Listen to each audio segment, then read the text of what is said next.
The phone rang 3 times before a woman's voice answered. Soft, familiar, wrong. Lucian's busy right now, her sister purred from his penthouse, and Elena's world shattered. 6 years of marriage, 6 years of loyalty, and the baby boy growing inside her, all of it turned to ash in that single moment. She ran that night, disappeared into nothing, and raised their son alone in a town where no one asked questions. But Lucian Vale doesn't lose what belongs to him. And when he finally finds her, when he sees the child she hid from him, the truth, waiting in the shadows, will destroy everything they thought they knew. If you're hooked, stay with me until the end. And if this story grabs you, hit that like button and drop a comment telling me what city you're watching from. I want to see how far Elena and Lucien's story travels. The clinic smelled like antiseptic and false hope, the kind of place where futures got decided in 15-minute appointments. Elena Marrow sat on the examination table, paper crinkling beneath her, hands folded over her stomach like she was already protecting what lived inside. The doctor, a woman in her 50s with kind eyes and tired hands, smiled as she pulled up the ultrasound image on the screen. "Congratulations, Mrs. Vale. You're having a boy." The words landed soft, but they detonated something fierce in Elena's chest. A boy. A son. She'd suspected for weeks, felt it in the way her body changed, the exhaustion that clung to her like a second skin. But hearing it made real. That was different. That was everything. "You're sure?" Elena's voice came out smaller than she intended. "Completely. Healthy heartbeat, good measurements. He's perfect."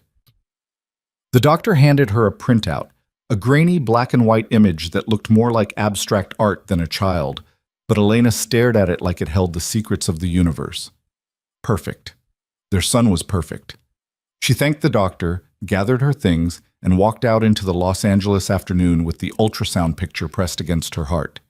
The sun was too bright, the traffic too loud, the whole city humming with life while hers tilted on its axis. She needed to tell Lucien, right now, before anyone else, before the news became real in any way that didn't include him first. Her husband, the man who'd pulled her from obscurity 6 years ago, who'd seen something in a struggling art student that no one else had bothered to notice. Lucien Vale, feared, powerful, untouchable, had chosen her, married her, built a life with her that existed in the shadows of his empire. Yes, but a life nonetheless. She'd learned not to ask too many questions about his business, learned to accept the security details and the late-night phone calls, and the way men looked at him with equal parts respect and terror. That was the bargain. That was the price. But this baby, this boy, this was theirs. Something clean and good that had nothing to do with the blood on his hands or the weight of his name. Elena pulled out her phone as she walked to the car, scrolling to Lucien's private number, not the business line, not the one that went through his assistant or got screened by layers of security, the one that rang directly to him, the one only she had, the one he'd promised would always be answered when she called. She hit dial. It rang once, twice, 3 times. Then a woman picked up. "Hello?" Elena's steps faltered. She pulled the phone away from her ear, checked the screen to make sure she'd dialed correctly. She had. Lucien's name stared back at her, bold and certain. "Hello," the woman said again, and this time Elena's brain caught up to what her body already knew. That voice. She knew that voice. "Serena?" The name came out strangled. A pause. Then, light and easy, like they were discussing lunch plans. "Oh, Elena. Hi. Why are you—" Elena couldn't finish the sentence. "Why are you answering my husband's private phone?" The words jammed in her throat, too sharp and jagged to force out. "Lucien's a little busy right now." Serena's tone was sugar over glass. "Can I take a message?" The world didn't stop spinning. It lurched, violent and wrong, like someone had grabbed the edges and yanked hard.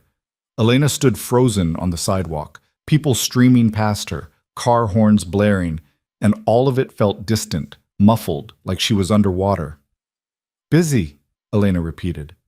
The word tasted like poison. "Yeah." Serena sighed, theatrical, almost bored. "You know how he gets. But I'll tell him you called. Where are you?" "What?"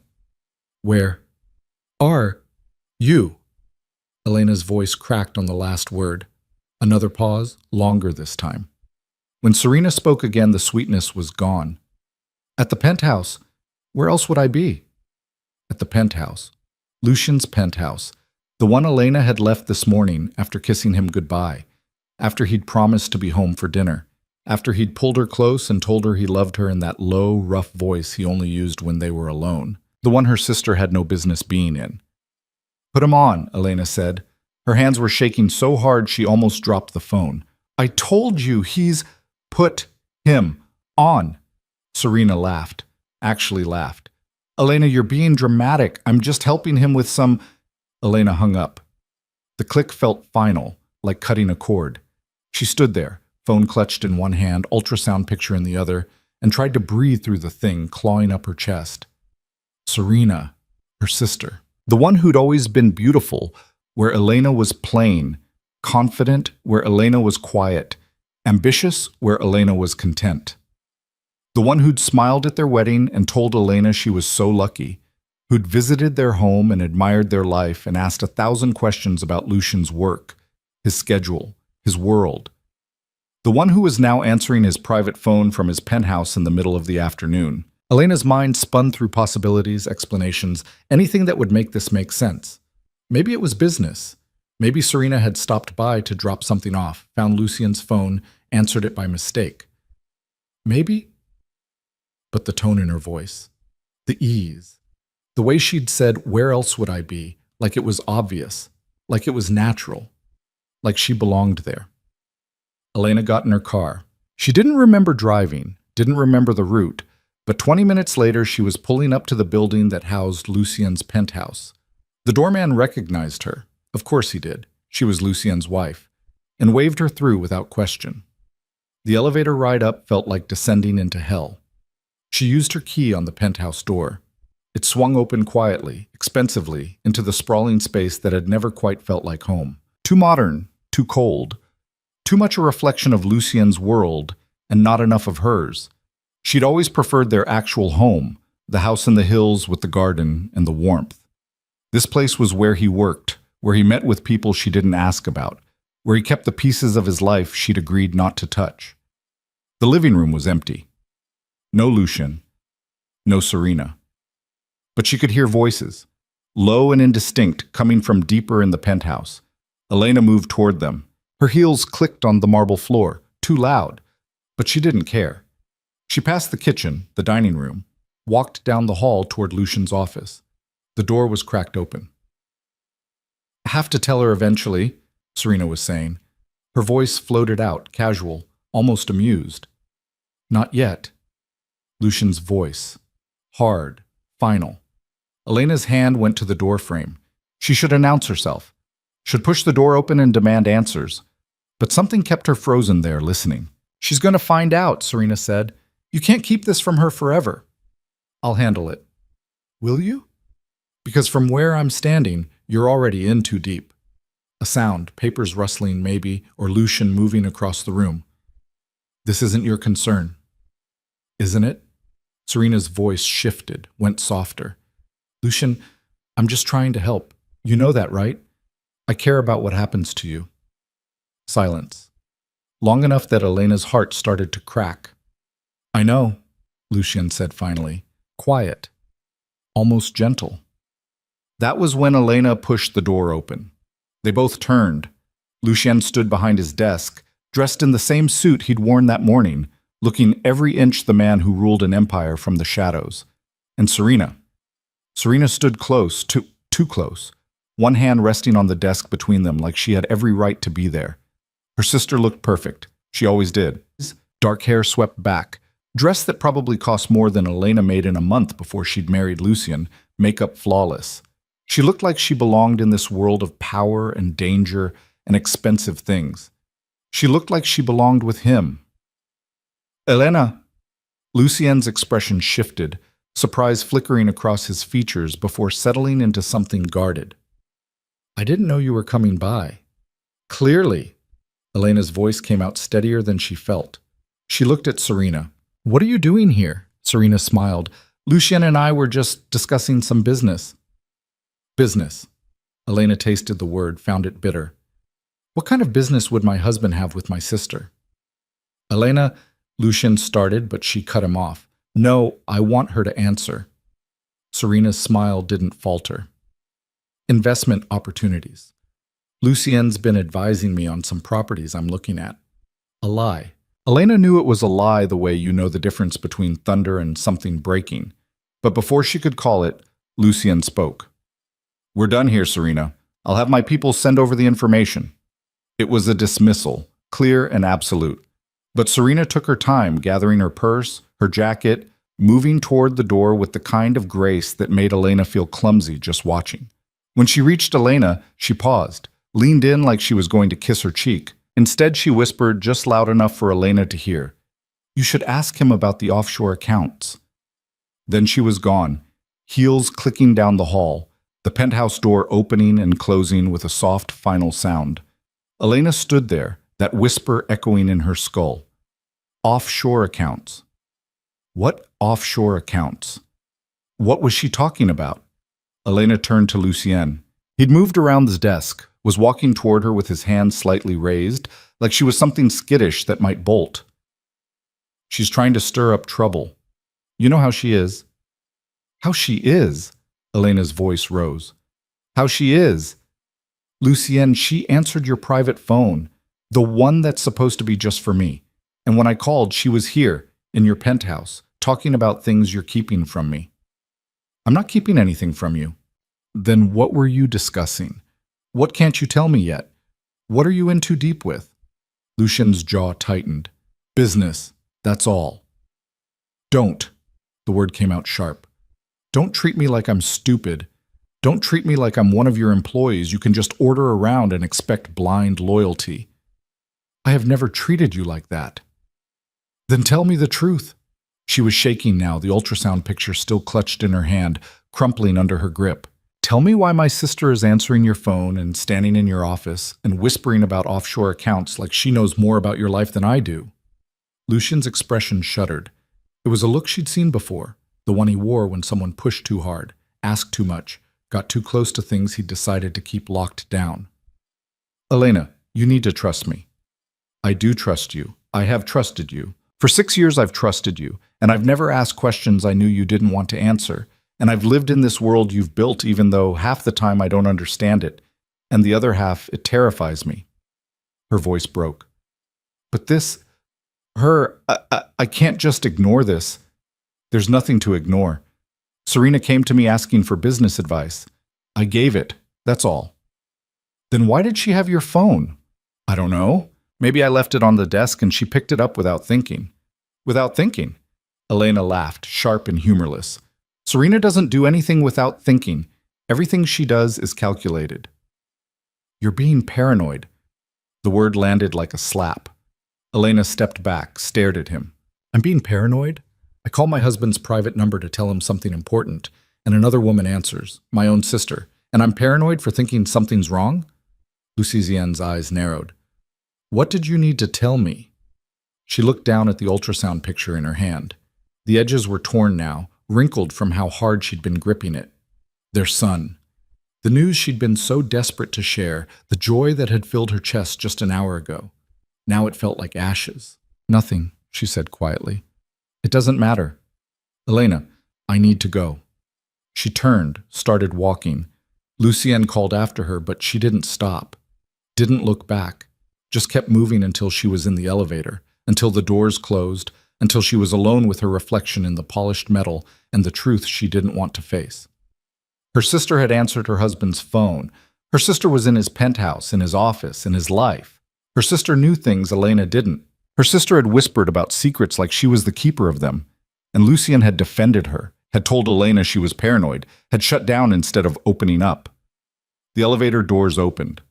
Elena walked through the lobby, past the doorman, out into the Los Angeles afternoon that felt different now, wrong, like the whole city had shifted while she was upstairs having her marriage dismantled piece by piece.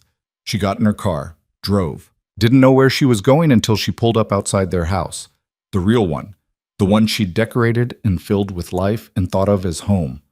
Inside, everything looked the same, the art on the walls, the books on the shelves, the pictures of them together, smiling, happy, in love. But it was all a lie, wasn't it? It had to be. Elena went upstairs to their bedroom. Lucien's side of the closet was full of expensive suits, custom shirts, shoes that cost more than some people's cars. She started pulling things out, looking for what? Evidence? Proof? Something that would confirm what her gut was screaming at her? She found it in the pocket of a jacket he rarely wore.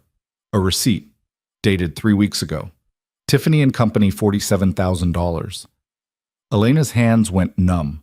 She'd gotten nothing from Tiffany's 3 weeks ago. It wasn't her birthday, wasn't their anniversary. She turned the receipt over, looking for more information, and found a notation in Lucien's handwriting. S, as discussed. S, Serena. The room tilted. Elena sat down hard on the edge of the bed, receipt trembling in her fingers. $47,000. As discussed. Like it was planned. Like it was expected. Like it was for someone who mattered. Her phone buzzed. A text from Lucien. "Where are you? We need to talk." She stared at the words until they blurred. Then she pulled up her contacts, scrolled to Serena's name, hit dial before she could think better of it. Serena answered on the first ring. "I was wondering when you'd call back." "The Tiffany receipt," Elena said. Her voice sounded strange to her own ears, distant and cold. "What did he buy you?" A pause. Then Serena laughed, soft and pitying. "Oh, Elena, you really don't know, do you?" "Know what?" "He's leaving you. He's been planning it for months. The offshore accounts, the gifts, all of it. He's getting ready to move on. And he asked me to help because, well," another laugh, "because he knew I'd understand. I've always understood him better than you have." The words should have hurt, should have cut deep. But Elena had gone past pain into something colder, something that felt like clarity. "You're lying," she said. "Am I? Then why hasn't he told you about the penthouse in Monaco?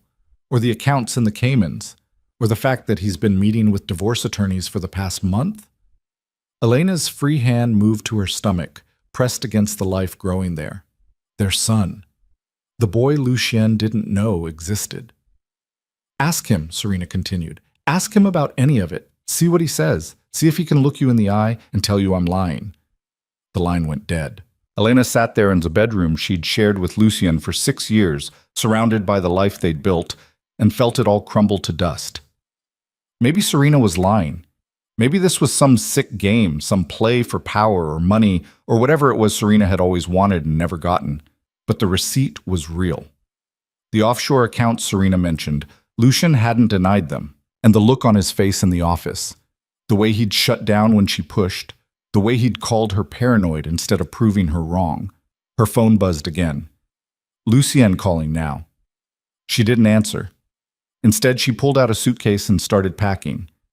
Not everything, just enough. Clothes, toiletries. The ultrasound picture, carefully smoothed out and tucked into her wallet. Some cash she'd been saving, money Lucien didn't know about because there was a part of her, a small, scared part she'd never fully silenced, that had always wondered if someday she'd need an escape plan. She packed like someone running from a burning building, quick and efficient, and trying not to think about what she was leaving behind. When Lucien came home an hour later, calling her name, searching the house, Elena was already gone. She'd walked out the back, climbed into the car she'd registered under her maiden name, and driven until the house was a memory and Los Angeles was shrinking in her rearview mirror. She had no destination, no plan beyond getting away, getting safe, getting somewhere Lucien's reach couldn't find her. Because if Serena was telling the truth, if Lucien really was planning to leave her, if he really had been keeping secrets and moving money and preparing for a life that didn't include her, then staying would destroy her. And if Serena was lying, if this was all manipulation and games and twisted jealousy, then Lucien had still chosen to let Serena into their life, into his office, onto his phone, into whatever web of secrets he'd been weaving. Either way, Elena couldn't stay. Either way, she was already gone.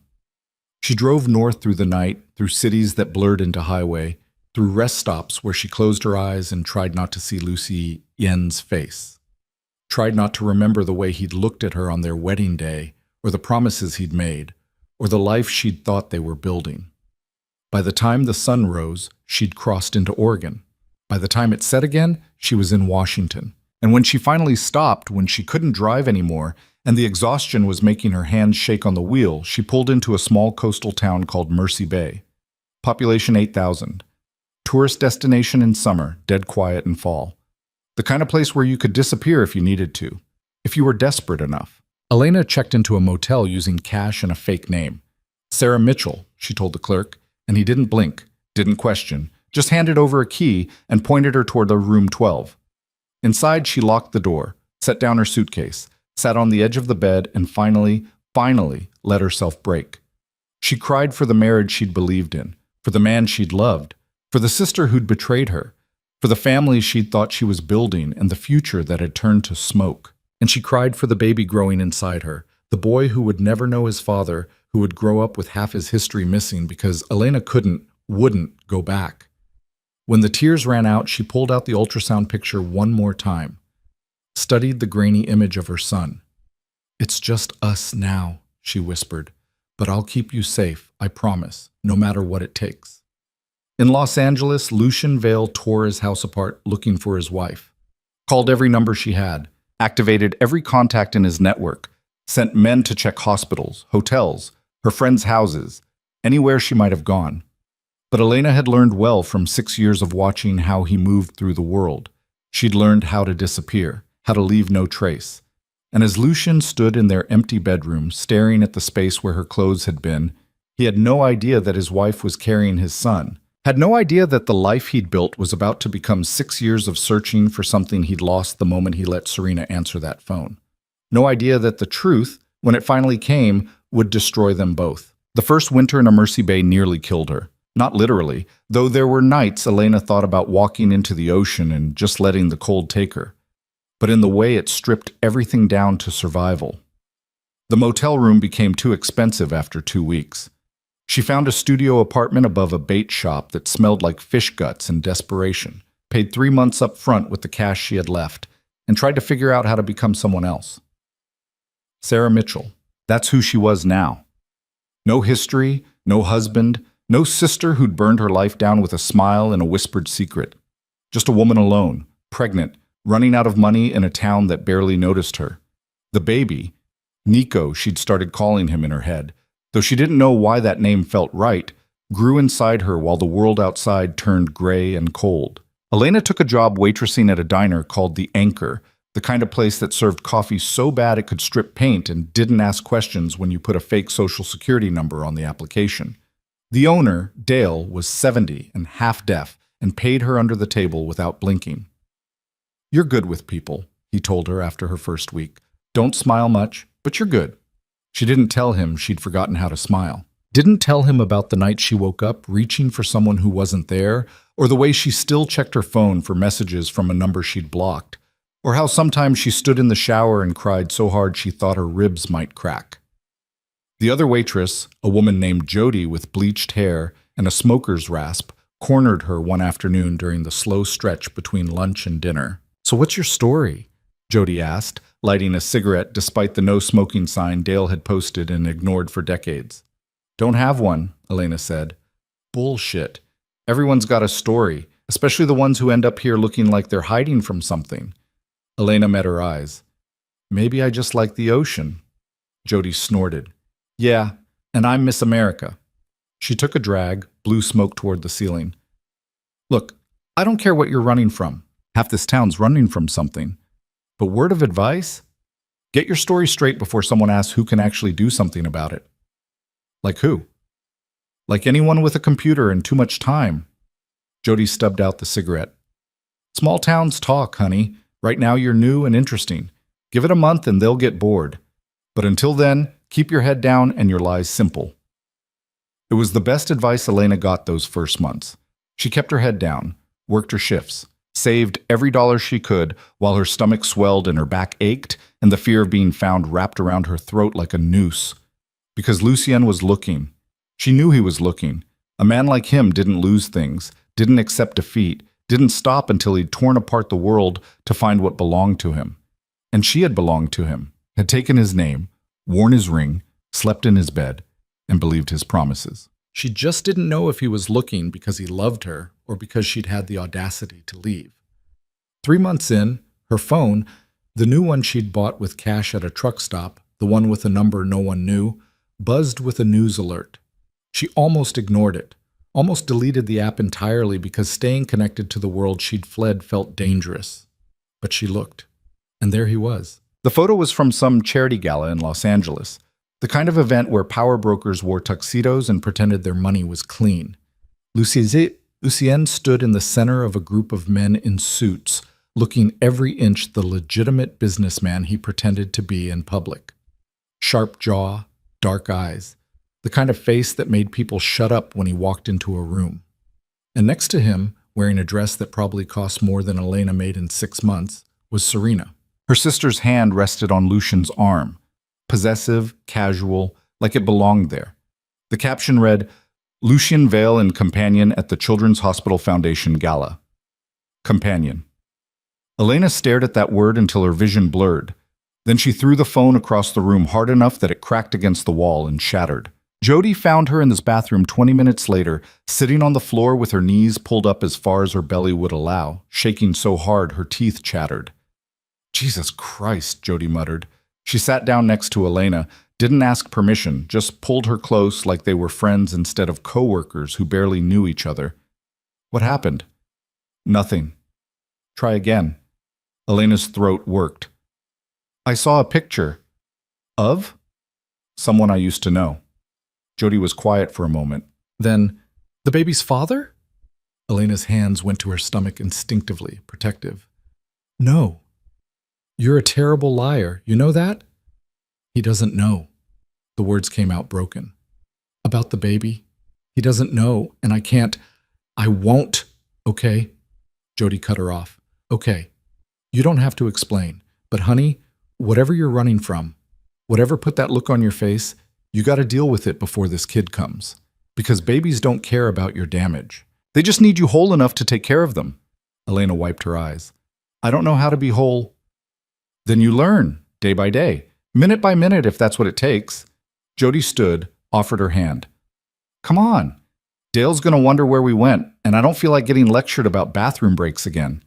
Elena took her hand and let herself be pulled up. Let herself pretend that was enough, that working shifts and saving money and building a life out of nothing in a town that didn't care who she used to be would somehow make her whole. But at night, alone in her apartment with the smell of fish and salt water seeping through the walls, she knew better. Knew she was just hiding, just surviving, just waiting for the hammer to fall. Nico was born on a Tuesday in April, 6 pounds and furious about it. Elena labored alone in the county hospital. No family, no friends, no one to hold her hand or tell her she was doing fine. Just nurses who'd seen it all before, and a doctor who delivered the baby with efficient detachment and left her alone with a squirming, red-faced infant who looked nothing like her and everything like his father. She cried when they placed him in her arms.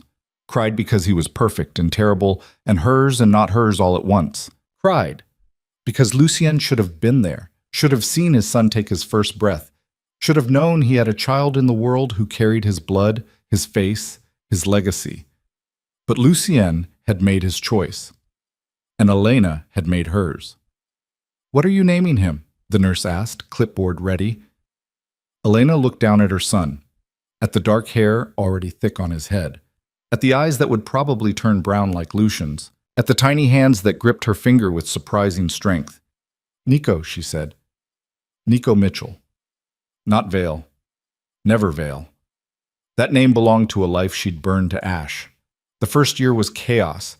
Nico cried like he was trying to wake the dead, slept in 20-minute increments, and turned Elena's world into a blur of diapers and feedings and exhaustion so deep she sometimes forgot her own name. She went back to work at the Anchor when he was 6 weeks old, strapped him into a carrier and brought him with her because she couldn't afford childcare, and Dale didn't care as long as the coffee got poured.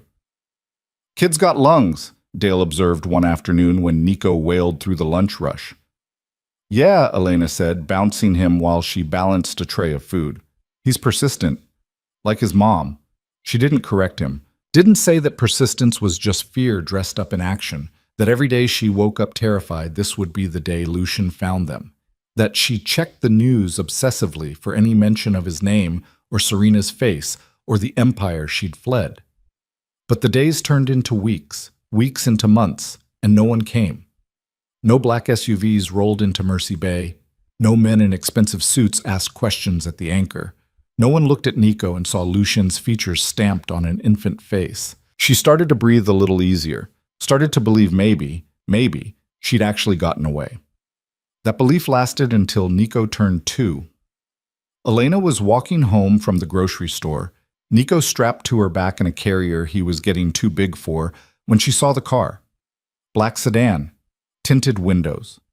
Out of place in a town where most people drove pickup trucks held together with rust and prayer. It was parked across from her apartment building, engine running. Elena's blood went cold. She kept walking, didn't look directly at it, tried to seem casual while her heart hammered against her ribs. Probably nothing. Probably tourists who got lost. Probably. The car pulled away from the curb, drove slowly down the street, turned the corner and disappeared. Elena stood frozen on the sidewalk, grocery bags cutting into her palms. Nico babbling happily behind her about a dog he'd seen. "Mama, doggy," he said.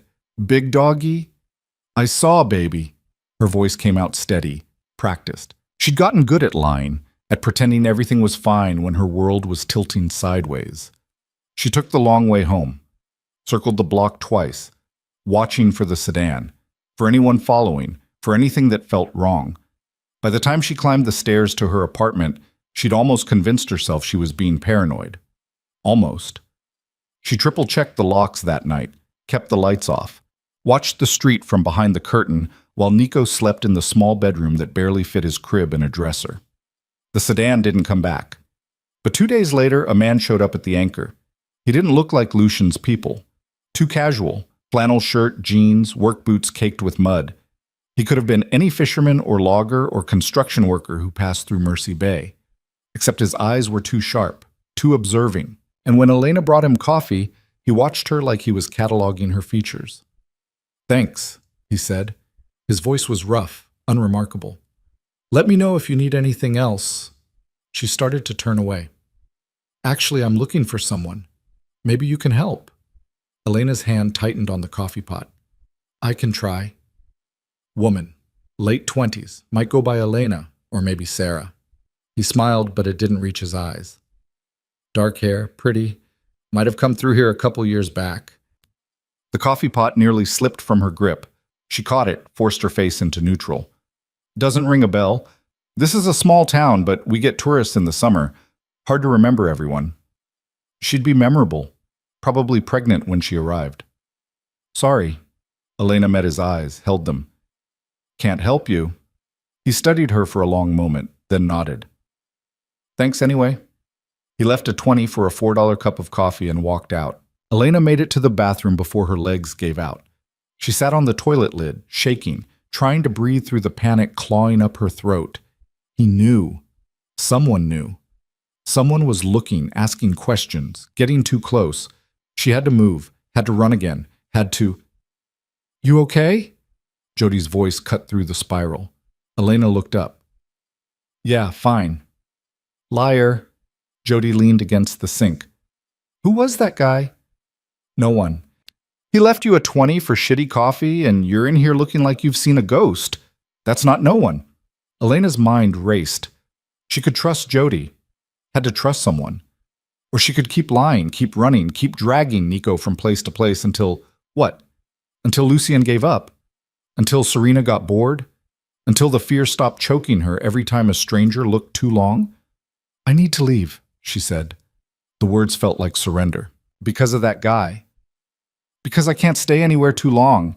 Because eventually someone finds me and I have to start over." Elena stood, smoothed her apron with shaking hands. "I'm sorry. I should have told you. Should have..." "How long you got?" Jody asked. "What?" "Before whoever's looking for you gets too close. How long?" Elena blinked. "I don't know. Days? Maybe a week if I'm lucky." Jody nodded slowly. "Then we've got time. Come to my place after your shift. Bring the kid. We'll figure this out." "Why would you help me?" "Because I've been where you are. Different reasons, different man, but same scared, shitless feeling." Jody pushed off the sink. And because that baby of yours deserves better than a mom who's always looking over her shoulder. That night, sitting in Jody's trailer with Nico asleep on the couch and a plan taking shape between them, Elena felt something she hadn't felt in 2 years. Hope. Not the desperate, clinging kind. Not the naive belief that everything would work out. But the quiet, stubborn kind that said, maybe she could do this. Could build a life. Could keep Nico safe. Could stop running long enough to breathe. Jody had a cousin in Seattle who ran a diner. He needed waitresses, didn't ask questions, paid cash. Elena could work there, find a place to live, enroll Nico in daycare when he was old enough, build something real instead of just hiding. It's not perfect, Jody said. Seattle's bigger, which means easier to disappear, but it also means more people, more chances someone might recognize you. I'll take that risk. Elena looked at Nico, sprawled out in toddler sleep, one arm flung over his head. I have to. They left Mercy Bay 3 days later. Early morning, before the sun came up, everything they owned packed into Elena's aging Honda. Jody stood in her doorway and watched them go, cigarette glowing in the pre-dawn dark. You call me if you need anything, she'd said the night before. And I mean anything. Someone comes asking, I'll send them in the wrong direction. Thank you. Elena had hugged her, this woman who'd become the closest thing to a friend she'd had in years. For everything. Just take care of that kid and yourself while you're at it. Seattle was bigger, louder, easier to get lost in. Elena, Sarah, she reminded herself constantly. She was Sarah Mitchell now and forever, found work at Jody's cousin's diner, found a one-bedroom apartment in a building that had seen better decades, found a rhythm that almost felt like living instead of just surviving. Nico started preschool at 3. He was bright, curious, talked constantly about dinosaurs and trucks and why the sky was blue. He had Lucien's eyes, dark and intense, even on a child's face, but Elena's smile. The few times he smiled, anyway, he was serious for a kid his age, watchful, like he'd picked up on his mother's fear and made it his own. Is my dad coming for my birthday? He asked one night, a few weeks before he turned 4. Elena's hands stilled on the dishes she was washing. What? My dad. Is he coming? Nico sat at their small kitchen table, coloring a picture with the fierce concentration he brought to everything. Tyler's dad is coming to his birthday, and Mason's. So is mine coming? She'd known this conversation would come eventually, had practiced answers in her head, tried to prepare for the questions that would inevitably follow. But hearing it from Nico's mouth, so innocent and hopeful, still felt like a knife between her ribs. Your dad can't come, baby.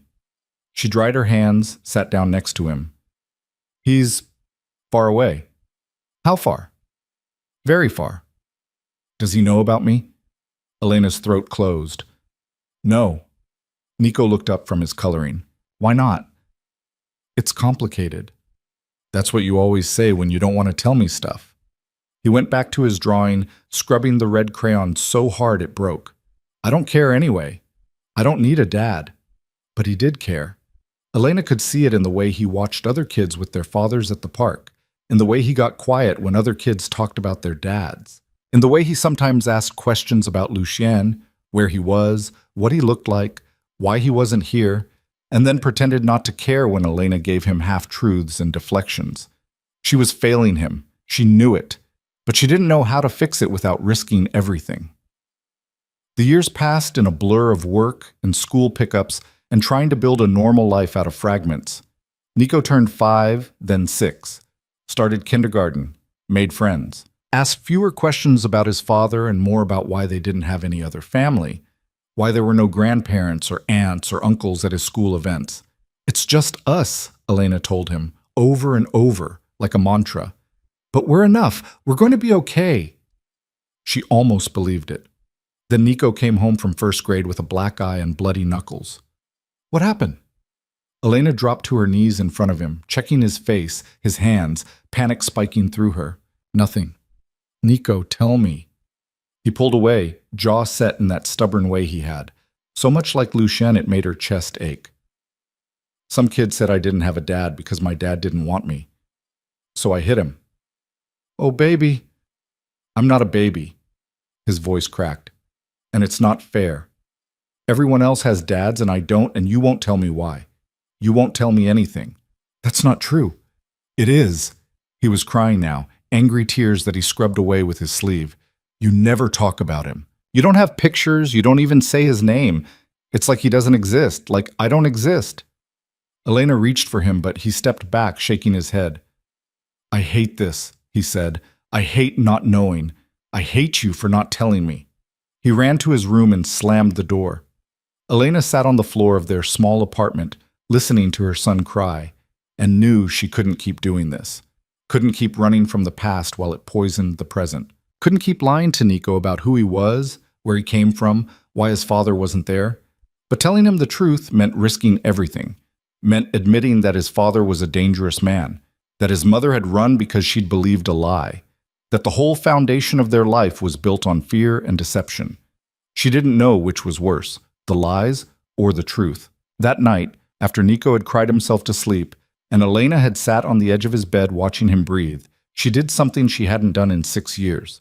She searched Lucien's name online. The internet exploded with information, business deals, charity events, real estate acquisitions that probably laundered more money than Elena wanted to think about. And in almost every photo from the past 3 years, there she was. Serena. Not as a companion anymore, as something more. The articles were vague. Longtime associate, trusted advisor, close friend. But the photos told a different story. The way she stood next to him. The way his hand sometimes rested on the small of her back. The way they looked at charity galas and business dinners and high society events like they belonged together. Like Elena had never existed. She scrolled through image after image, feeling something inside her calcify into cold certainty. She'd been right to run, right to hide, right to keep Nico away from a man who'd replaced her so easily, who'd moved on while she'd spent 6 years looking over her shoulder and building a life out of scraps. Then she found the video. It was from a news segment about a hospital opening Lucien had funded. The reporter was talking about his generous donation, his commitment to the community, and there he was, standing in front of the new children's wing, cutting a ribbon, smiling that controlled smile he used for cameras. But he looked wrong. Thinner, older. There were lines around his eyes that hadn't been there before, a hardness to his jaw that spoke of clenched teeth and sleepless nights. The reporter asked him something about future projects. I'm committed to several initiatives, Lucien said, his voice doing something strange to Elena's chest. But my primary focus remains personal. There's something I lost that I intend to find. Can you elaborate? No. The interview ended abruptly. The reporter stumbled through a closing statement while Lucien walked away, Serena trailing after him. Elena played it again, and again listened to those words, something I lost that I intend to find, and tried to parse them, tried to figure out if he meant her, if after 6 years he was still looking, still searching, or if it was just words. Just another lie from a man who'd let her sister answer his phone and destroy their marriage. She closed the laptop, sat in the dark, tried to quiet the part of her that wanted to believe he'd meant it, that wanted to believe he'd never stopped looking, that wanted to go back and demand the truth and fix what Serena had broken. But wanting didn't change facts, didn't erase the receipt or the offshore accounts or the way he'd called her paranoid instead of fighting for her belief. Didn't bring back 6 years of Nico's life that Lucien had missed. Some things, once broken, stayed broken. 3 weeks later, a man approached her outside the diner after her shift. He was young, clean-cut, wearing a suit that was too expensive for the neighborhood and an expression that was all business. Sarah Mitchell? He asked, every muscle in Elena's body locked. Who's asking? My name is Marcus Webb. I'm a private investigator. He pulled out a card, offered it to her. I've been hired to find someone. Elena Vale. I believe that's you. The world narrowed to a pinpoint. I don't know who that is. Ma'am, I've been doing this a long time. I know when someone's hiding. His voice wasn't unkind. And I know you have a son, Nico, 6 years old. Elena's vision tunneled. Don't! I'm not here to hurt you, or him. I'm just here to relay a message. From who? Lucien Vale. Marcus pulled out a phone, showed her a photo. Lucien, looking like he hadn't slept in days, staring at the camera with an expression Elena couldn't read. He wants to talk, that's all. Just talk. No. He said you'd say that, so he asked me to give you this. Marcus held out an envelope. Elena didn't take it. I don't want anything from him. It's not money, it's evidence, I guess, of what really happened 6 years ago. He said you deserve to know the truth before you make any decisions. I know the truth. Do you? Marcus's expression shifted, became something almost pitying. Because from where I'm standing, you've been running from a lie for 6 years, and your son is paying the price. The words hit like a physical blow. Elena grabbed the envelope, shoved it in her bag. Tell him to stop looking. Tell him we're fine without him. Tell him, I can't tell him anything you don't say to his face. Marcus stepped back. But I'll give you space to read that. My number's on the card if you want to talk. He walked away, leaving Elena standing on the sidewalk with an envelope that felt like it weighed 1,000 pounds. She didn't open it that night, or the next. Kept it in her bag like something toxic, something that might explode if handled wrong. But it was there, always there, a weight she couldn't escape.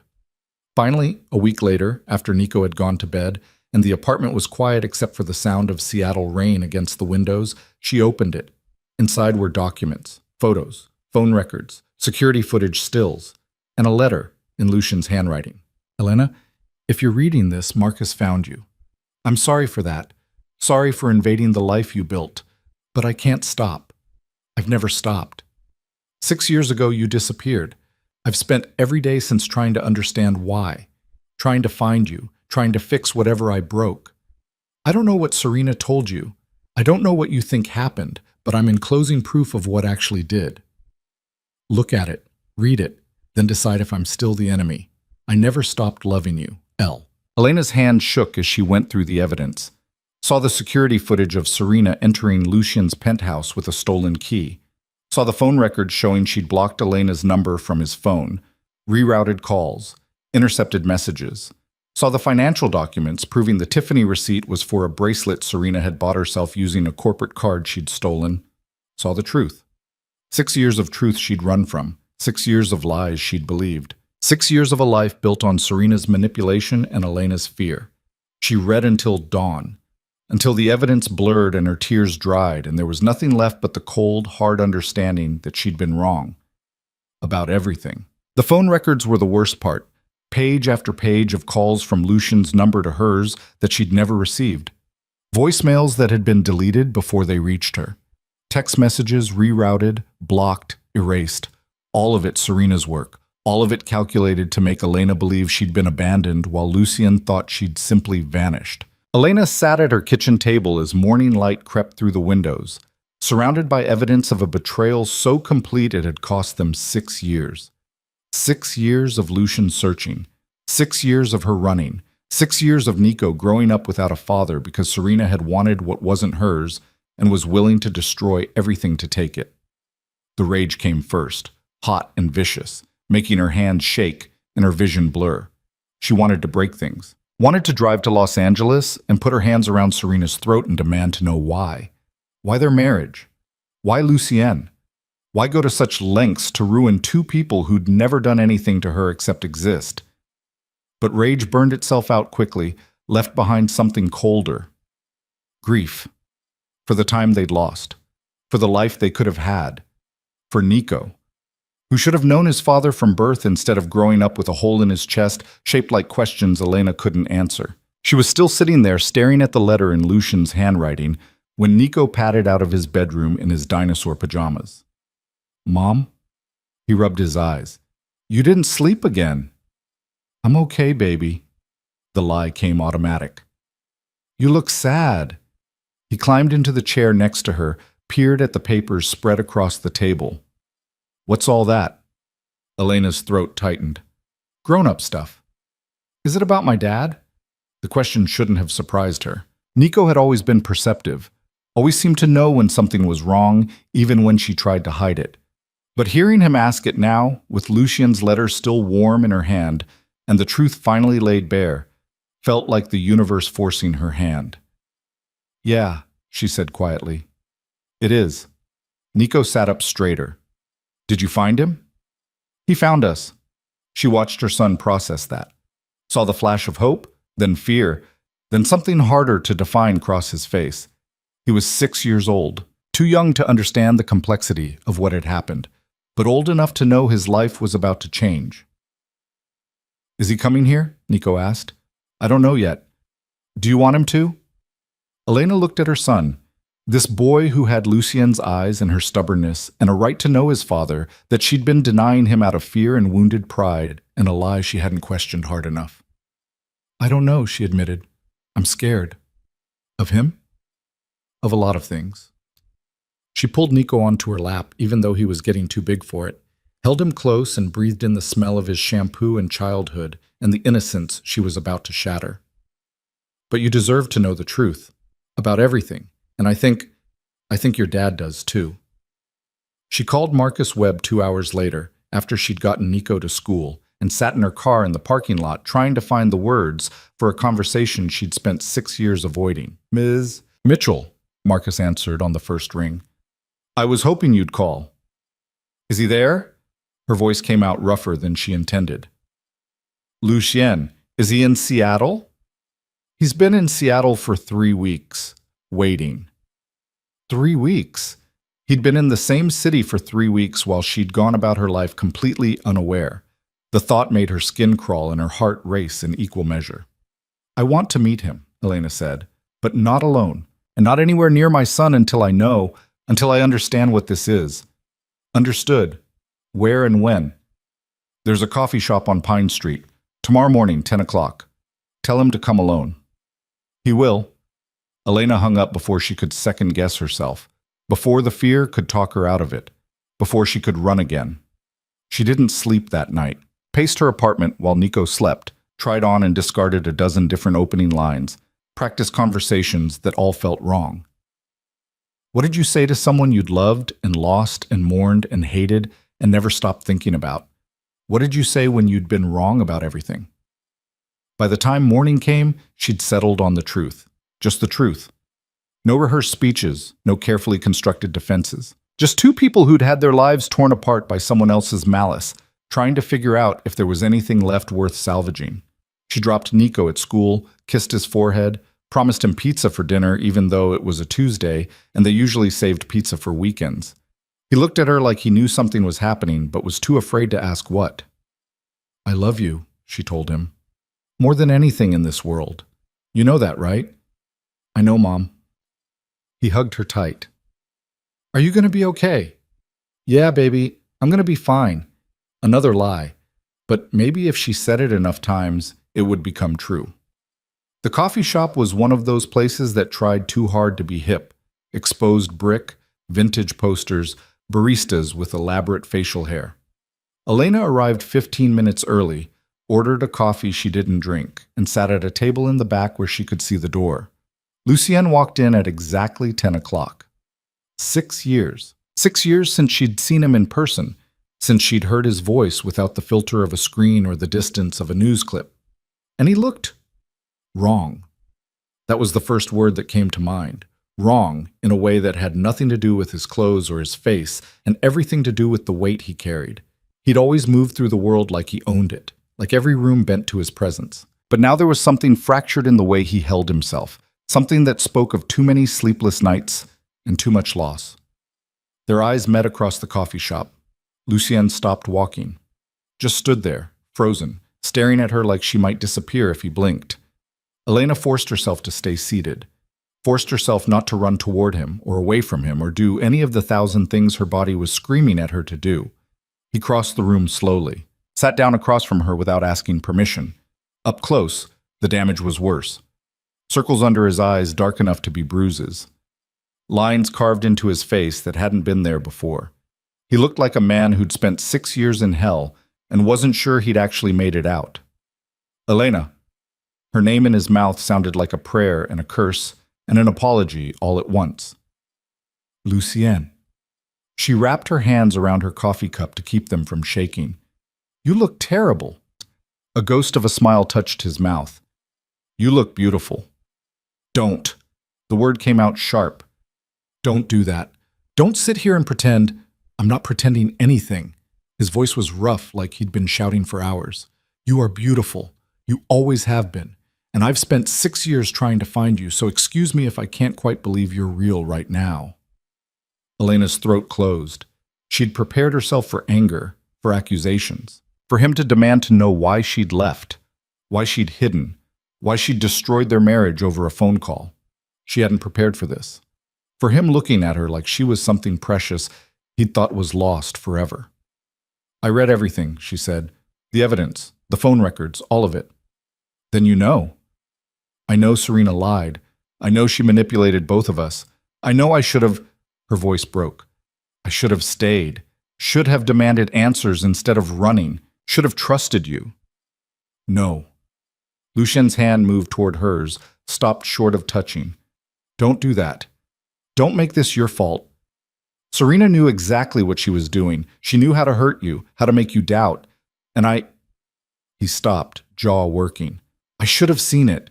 Should have known something was wrong when you disappeared. Should have figured it out faster. You couldn't have known. I should have. The words came out fierce. You were my wife, my responsibility, and I failed you. Elena stared at him. At this man who'd ruled an empire with ruthless efficiency, who'd made grown men afraid with a look, who'd built power out of violence and blood and things she'd never wanted to know about. And here he sat, broken because he thought he'd failed her. We both failed, she said quietly. We let her win, let her destroy what we had. Is it destroyed? Lucien's eyes locked on hers. Is there anything left?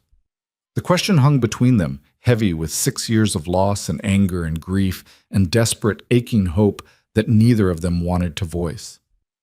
I don't know, Elena admitted. I don't know if we can fix this.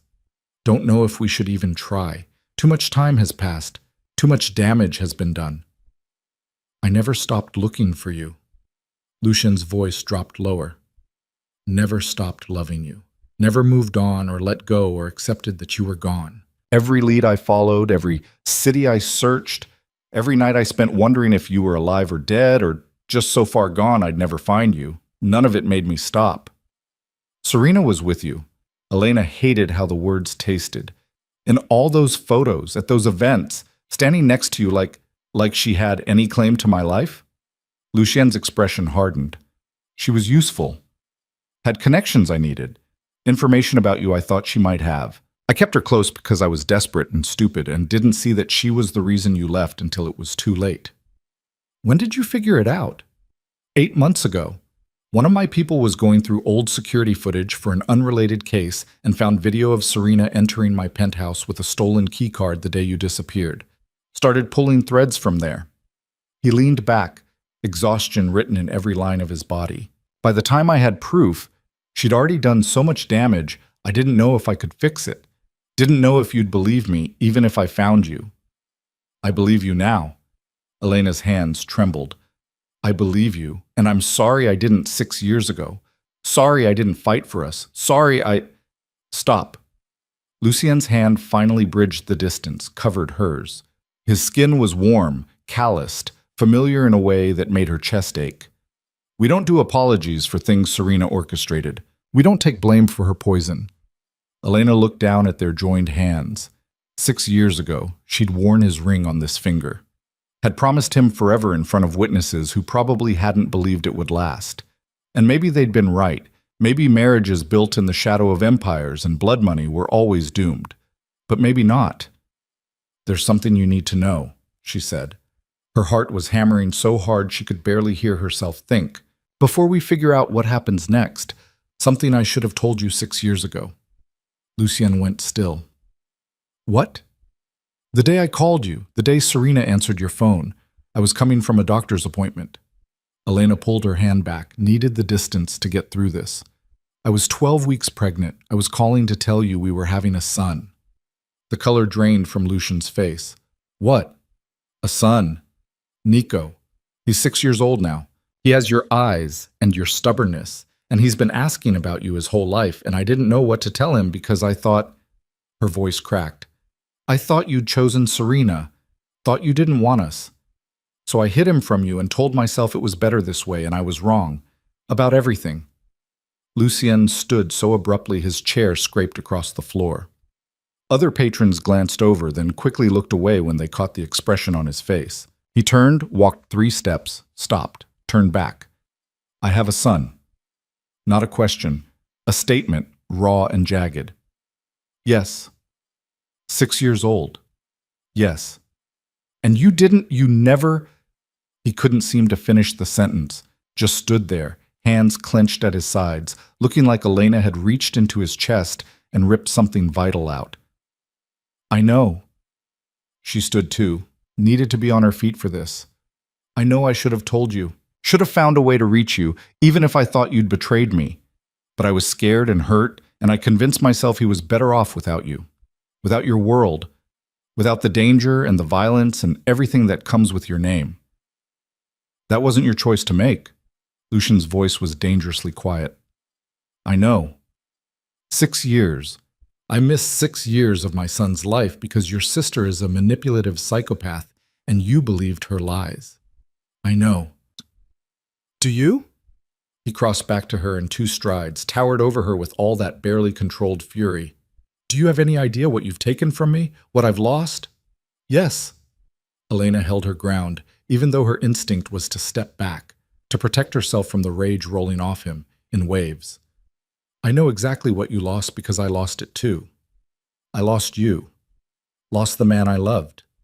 Lost the life we were supposed to have. And I've spent 6 years raising our son alone and watching him hurt because he doesn't understand why his father isn't there.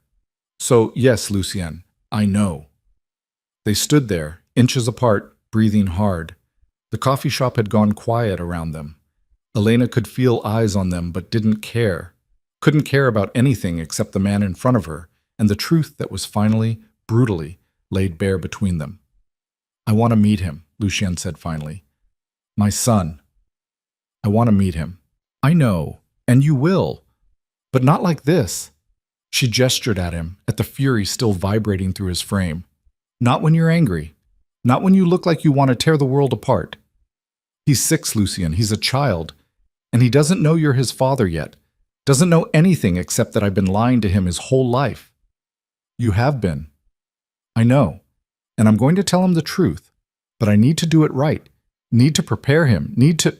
When? Lucien cut her off. When do I get to meet my son? Elena's mind raced. She'd known this moment would come. Had known from the second she opened that envelope that eventually she'd have to introduce Nico to his father. But knowing it and doing it were different things. And doing it when Lucien looked like he was barely holding himself together felt dangerous. Tomorrow, she said. I'll tell him tonight. Explain everything. Then tomorrow, after school, you can meet him. Somewhere neutral. Somewhere he feels safe. Where? There's a park near our apartment, Westlake Park, 3:30. Lucien nodded sharply. I'll be there. He started to leave, then stopped. Turned back to her with an expression that was equal parts anguish and desperate hope. Does he look like me? Elena's eyes burned. Yes. He looks exactly like you. Lucien closed his eyes. When he opened them again, they were wet. What's his full name? Nico Mitchell. Mitchell? He said it like a curse. You gave him your maiden name. I gave him a name that wouldn't get him killed. Elena's voice hardened. I gave him a life away from your world, away from the danger.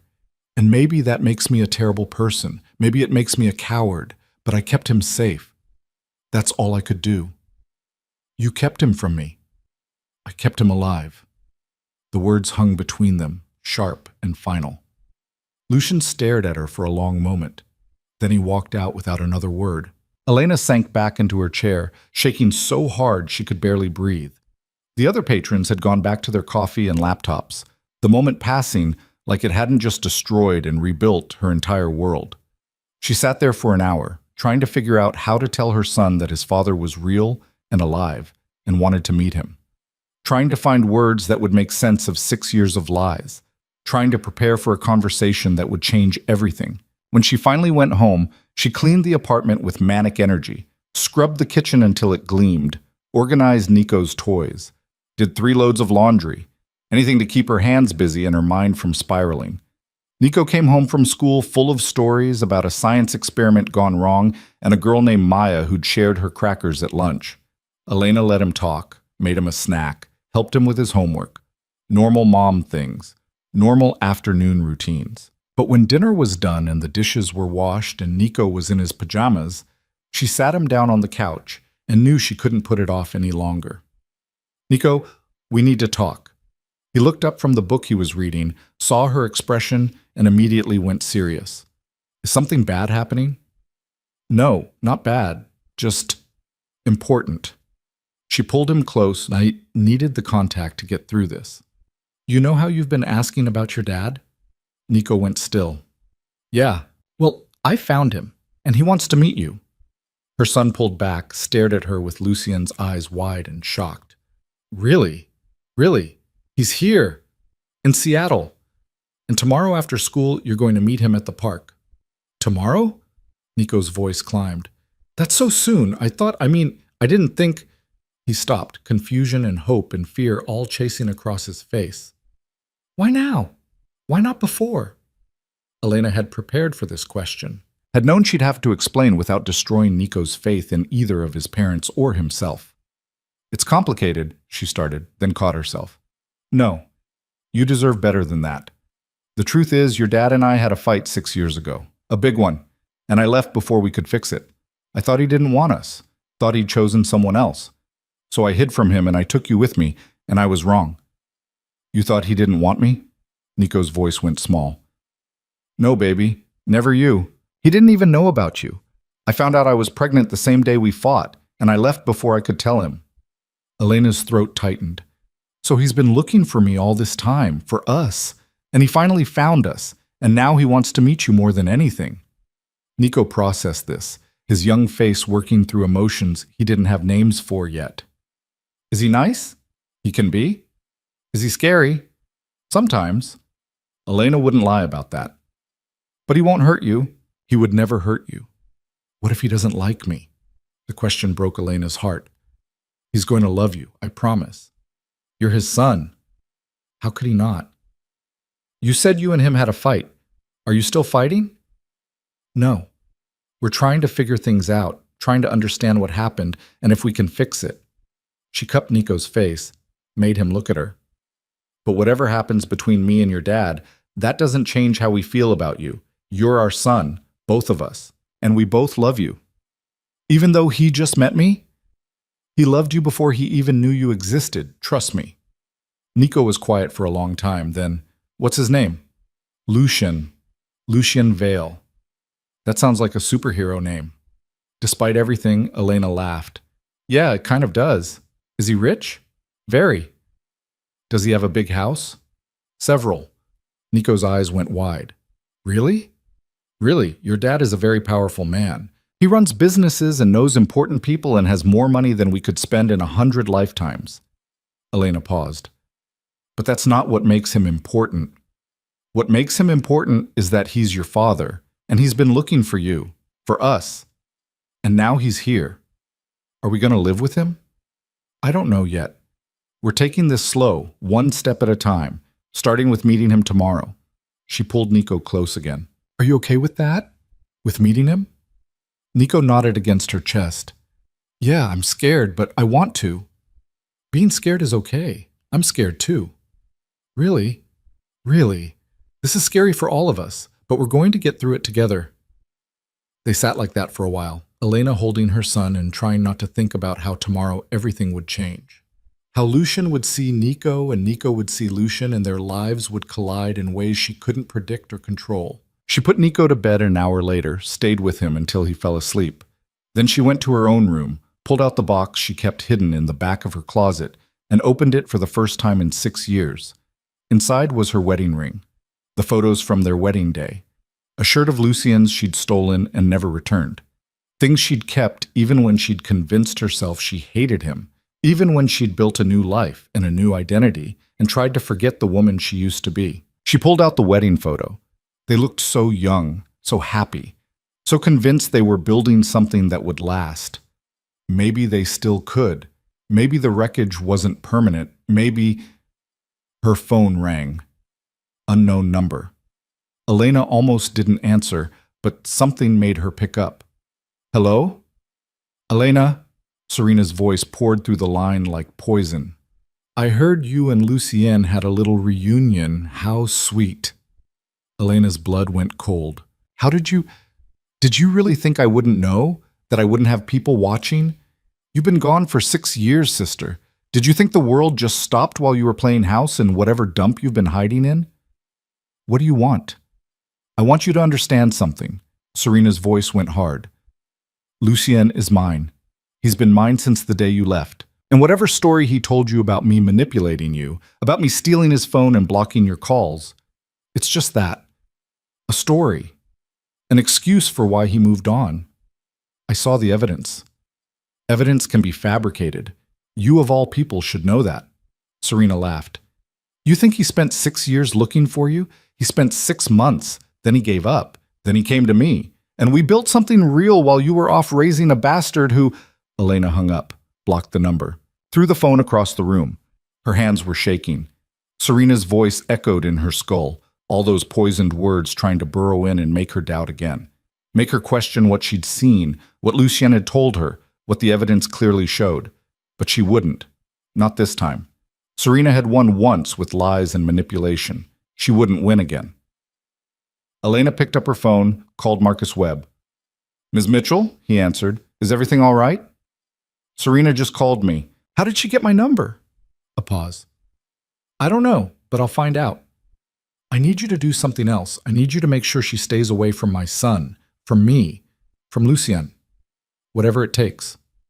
I'll talk to Lucien. He'll want to know about this. Tell him. Elena's voice hardened.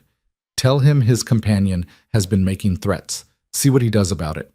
She hung up, sat in the dark, tried to breathe through the fear that Serena could still reach her, could still touch her life after everything she'd done. Tomorrow. Tomorrow Lucien would meet his son, and then they'd deal with Serena.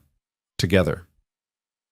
Elena didn't sleep that night, just lay in bed staring at the ceiling, listening to Nico breathe in the next room, and tried to prepare for a reunion 6 years in the making. When morning came, she got Nico ready for school with shaking hands, made him breakfast, packed his lunch, kissed him goodbye at the door, and told him she'd pick him up at 3 for their trip to the park. I'm nervous, he admitted. Me too, baby, but it's going to be okay. Another lie. Or maybe a hope. She didn't know anymore. The day dragged. Elena tried to work but couldn't focus. Tried to clean but kept stopping mid-task. Finally gave up and just paced her apartment, watching the clock tick toward 3 o'clock. When it was time, she drove to Nico's school. Found him waiting outside with his backpack, eyes wide and uncertain. Is he there? Nico asked as soon as he got in the car. I don't know yet. We'll find out. They drove to Westlake Park in silence. Elena's heart hammered against her ribs. What if Lucien didn't show? What if he'd changed his mind? What if…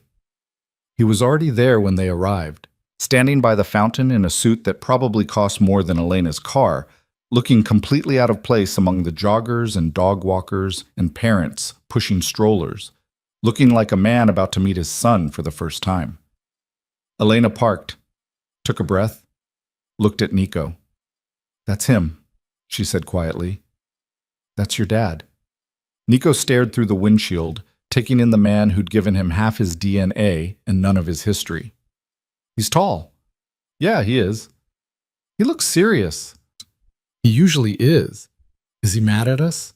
No, baby. He's just nervous, like we are. Elena unbuckled her seatbelt. Ready? Nico nodded, though his face said he was anything but. They got out of the car, started walking toward the fountain, toward Lucien, toward a future that was terrifying and necessary and 6 years overdue. Lucien saw them coming. His entire body went rigid. His eyes locked on Nico with an intensity that would have been frightening if Elena didn't understand what was behind it. Wonder, grief, desperate aching love for a child he'd never met. They stopped a few feet away. Elena kept one hand on Nico's shoulder, anchoring herself as much as him. Nico, she said softly. This is Lucien, your father. Lucien dropped to one knee so he was at Nico's eye level.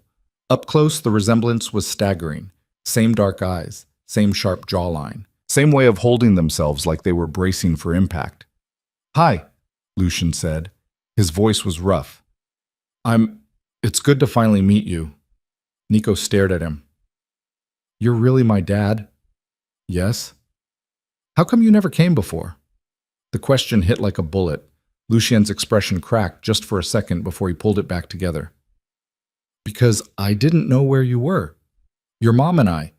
We got separated, and I've been looking for you both ever since. For 6 years? For 6 years. Nico processed this. That's a long time. It is. Too long. Lucien's hands flexed like he wanted to reach for his son, but didn't know if he was allowed. But I'm here now, and I'm not going anywhere. Promise? I promise. They stared at each other, father and son, strangers connected by blood and loss, and a future that was just beginning to take shape. Then Nico said, Mom says you're really rich. Is that true? Despite everything, Lucien smiled. Yeah, it's true. Do you have a pool? Several. Can I see them? Lucien looked up at Elena. She nodded, throat too tight for words. Yeah, Lucien said, looking back at his son. You can see them. You can see everything, whatever you want. Cool. Nico's hand found Elena's, squeezed tight. This is weird. I know, Lucien said, but good weird, I hope. I don't know yet. Nico's honesty was brutal and perfect. I'll tell you later.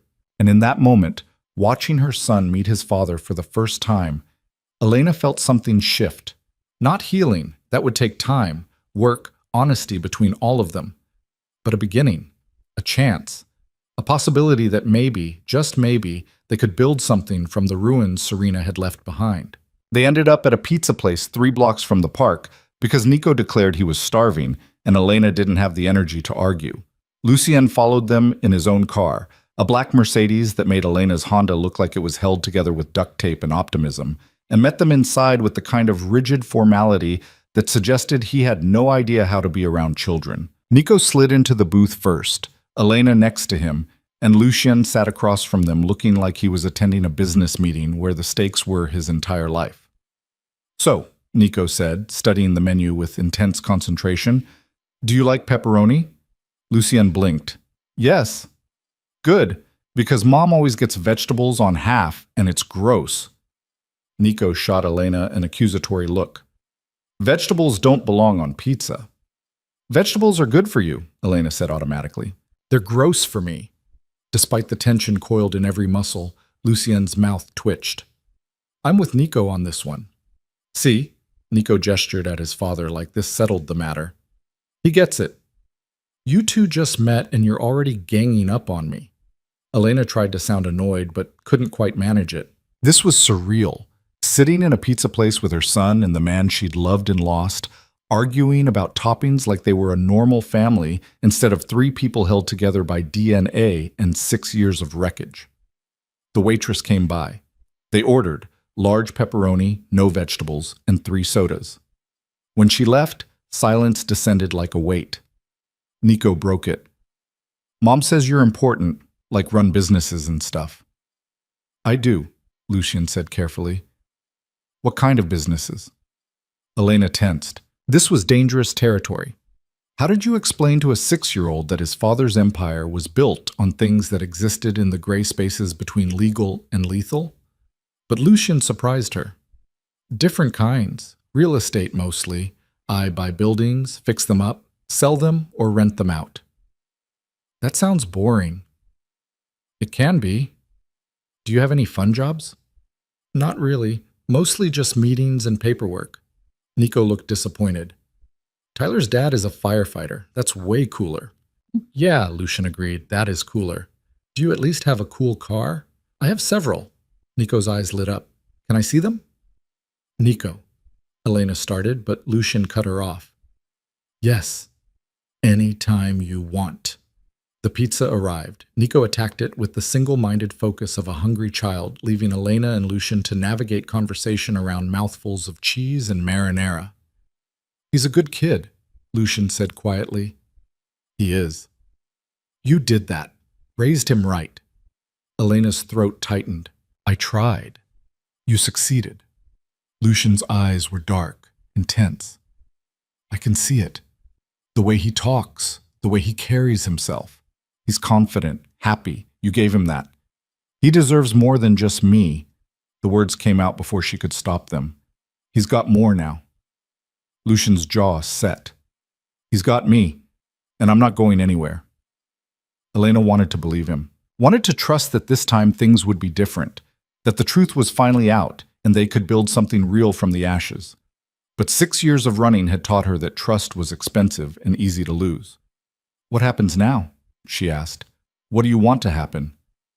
I don't know. I haven't thought past today. She watched Nico inhale another slice of pizza. He needs stability, routine, not my world, Lucian finished for her. I know, and I'm not asking you to throw him into it, but I want to be part of his life. Want to see him, get to know him, make up for the 6 years I lost. That's going to take time. I have time. And what about us? Elena hated how small her voice sounded. What about what Serena did? What we lost? Lucien's expression hardened. Serena's being handled. What does that mean? It means she called you last night making threats, and I don't take threats against my family lightly. She's not a threat anymore. She can't hurt us. Can't she? Lucien leaned forward. Elena, she spent 6 years destroying our marriage. 6 years keeping me away from my son. You think she's just going to accept that we found each other? That she lost? What are you going to do to her? Nothing illegal, nothing violent. He paused. But she's going to answer for what she did. She's going to face both of us, and she's going to admit the truth. Elena's stomach twisted. I don't want to see her. You won't have to. But I need you there when I confront her.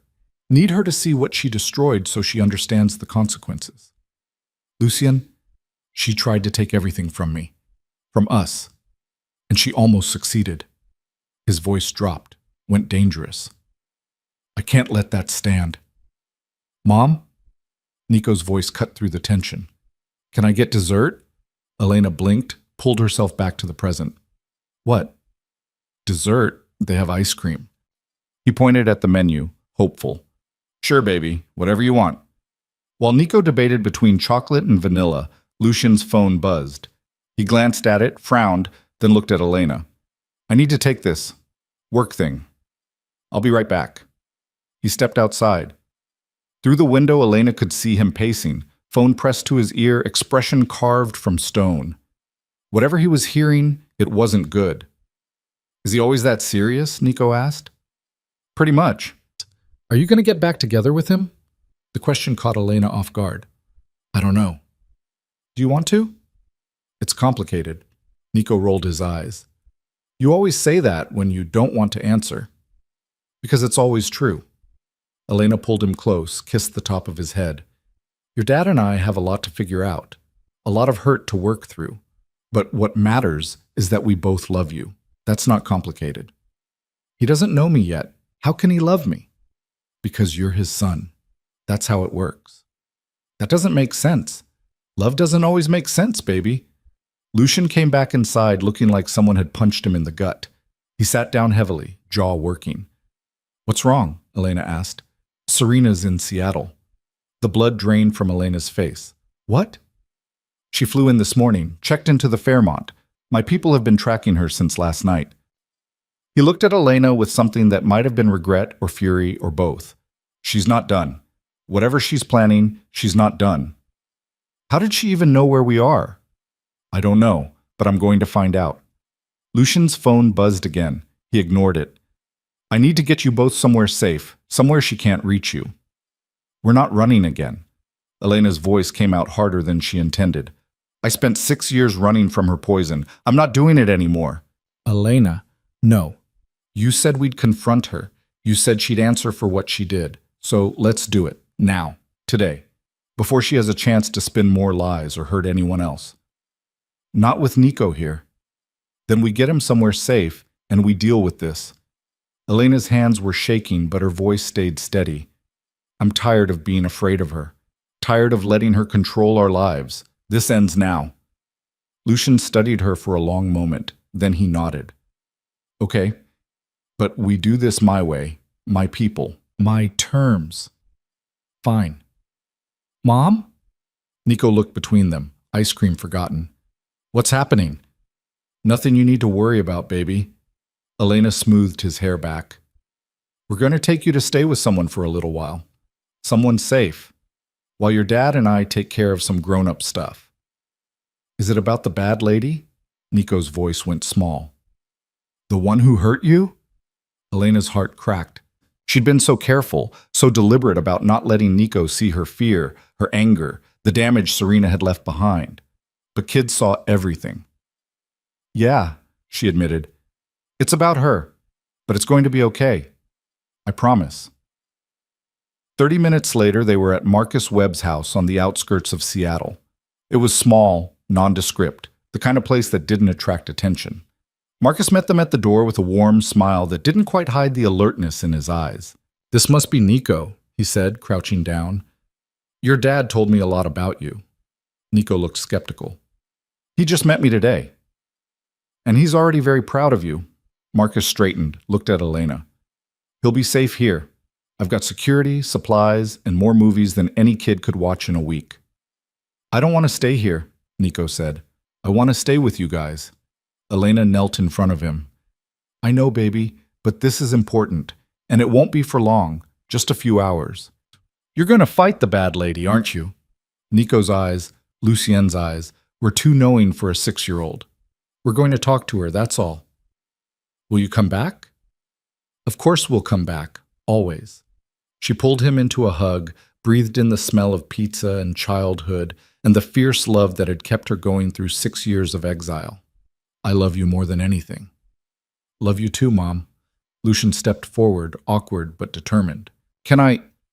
He stopped, seemed to gather himself. Can I hug you? Before we go? Nico hesitated. Then he nodded. Lucien gathered his son into his arms like he was made of something precious and breakable, held him close and pressed his face into Nico's hair, and didn't say anything because what could you say when you were holding your child for the first time, and it might be the last? When they pulled apart, Lucien's eyes were wet. I'll see you soon, I promise. You better, Nico said. You promised we'd look at your cars. We will, all of them. They left Nico with Marcus and got back in Lucien's car. Elena felt like she was leaving a piece of herself behind, but this was necessary. This was the only way forward. Where are we going? She asked as Lucien pulled out of the driveway. The Fairmont. Where's she staying? Just walking in? She wants a confrontation. I'm giving her one. Lucien's hands tightened on the wheel. But on my terms. With witnesses. With evidence. With you there to see her admit what she did. What if she doesn't admit it? She will. I'll make sure of it.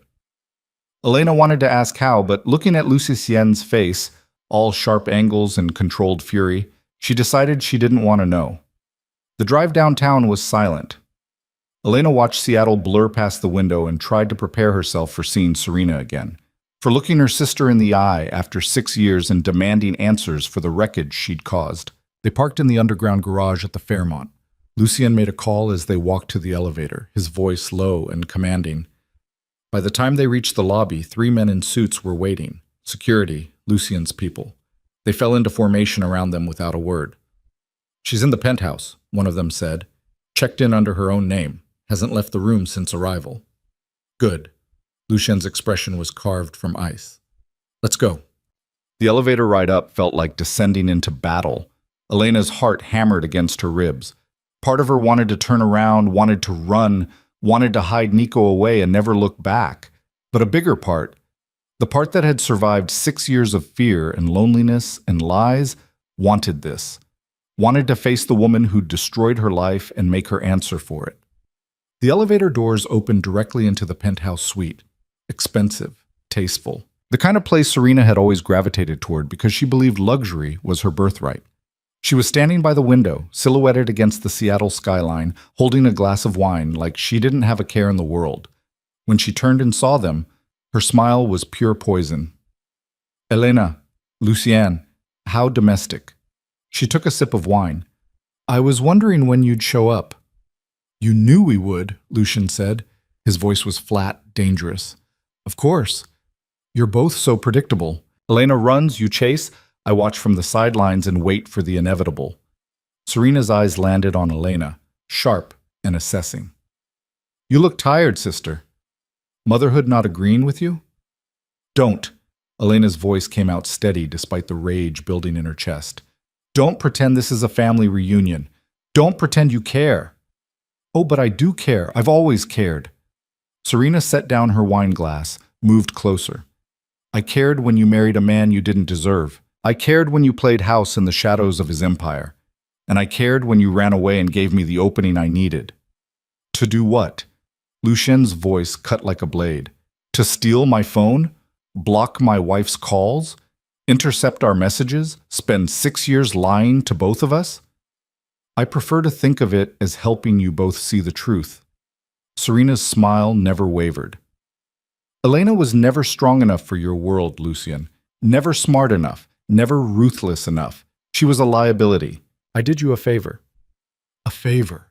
Elena's hands clenched into fists. You destroyed my marriage. Kept my husband from knowing about his son. Made me believe for 6 years that I'd been abandoned. And you call that a favor? I call it necessary. Serena turned back to the window, her reflection sharp in the glass. You want to know why I did it? Fine, I'll tell you. I did it because I was tired of watching you stumble through a life you didn't earn. Tired of watching Lucien waste his brilliance on someone who couldn't even understand the game he was playing. Tired of being the sister who had to smile and pretend she was happy for you while you lived my dream. Your dream? Elena's voice rose. You wanted Lucien. I wanted everything you had, everything you took for granted. Serena faced them again, and for the first time Elena saw the ugly truth beneath the beautiful mask. Raw jealousy, corrosive envy, the kind of poison that ate someone from the inside out. You were always the favorite, always the one people protected, the sweet one, the innocent one. And I was the ambitious one, the difficult one, the one who had to fight for everything while you just existed and got everything handed to you. That's not true. Isn't it? Lucien chose you, not because you were stronger or smarter or better, but because you were easy, uncomplicated, safe. Serena's laugh was bitter, and I spent 6 years trying to prove I was the better choice, that I could be the partner he needed, that I deserved what you threw away. You're insane, Elena breathed. I'm honest. Finally. Serena picked up her wine again, drained it. You want me to admit I manipulated you both? Fine. I did. I stole Lucien's phone when he left it on his desk. I answered your call, Elena, and I made sure you heard exactly what I needed you to hear. Then I blocked your number, intercepted the messages, fed Lucien false leads when he started looking for you, all of it. Why? Lucien's voice was barely above a whisper. Because I could. Because I wanted you to myself. Because I thought if I just had enough time, you'd see that I was better for you than she ever was. Serena met his eyes, and for a while it worked. You kept me close, trusted me. Let me into your world in ways you never let Elena. As a tool, Lucien said coldly, not as a partner, never as a replacement. Does the distinction matter? I was there, she wasn't. The distinction is everything. Lucien moved closer, towered over her with barely controlled fury. You weren't there because I wanted you. You were there because I was desperate for any information about my wife, any lead that might bring her home, and you fed me lies while knowing exactly where she was. I didn't know where she was, not until recently. But you knew she'd left because of what you did. You knew she was pregnant. You knew I had a son out there and you kept that from me for 6 years. Serena's mask cracked, just for a second. I thought you'd move on, thought eventually you'd stop looking and see what was right in front of you. You thought wrong. Clearly. Serena's composure was fracturing, the polished exterior crumbling to reveal the desperate, jealous woman beneath. But don't act like you're blameless in this, Lucien. You kept me around, used my connections. Let me believe I had a place in your life. You had a place. As an asset, nothing more. And her? Serena pointed at Elena. What does she have? Besides a child she hid from you and 6 years of lies. She has me. Lucien's voice went quiet, absolute. She always did. Even when I thought she was gone. Even when I was looking in all the wrong places. She was the only woman I ever loved. The only one I ever wanted. And you knew that. That's why you tried so hard to destroy it. Serena flinched like he'd struck her. You're making a mistake. She'll hurt you again. She'll run. No. Elena stepped forward, found her voice. I'm done running, done hiding, done letting you poison my life with your jealousy and your lies. She pulled out her phone, held it up. And before you try to spin this any other way, you should know I've been recording this entire conversation. Serena's face went white.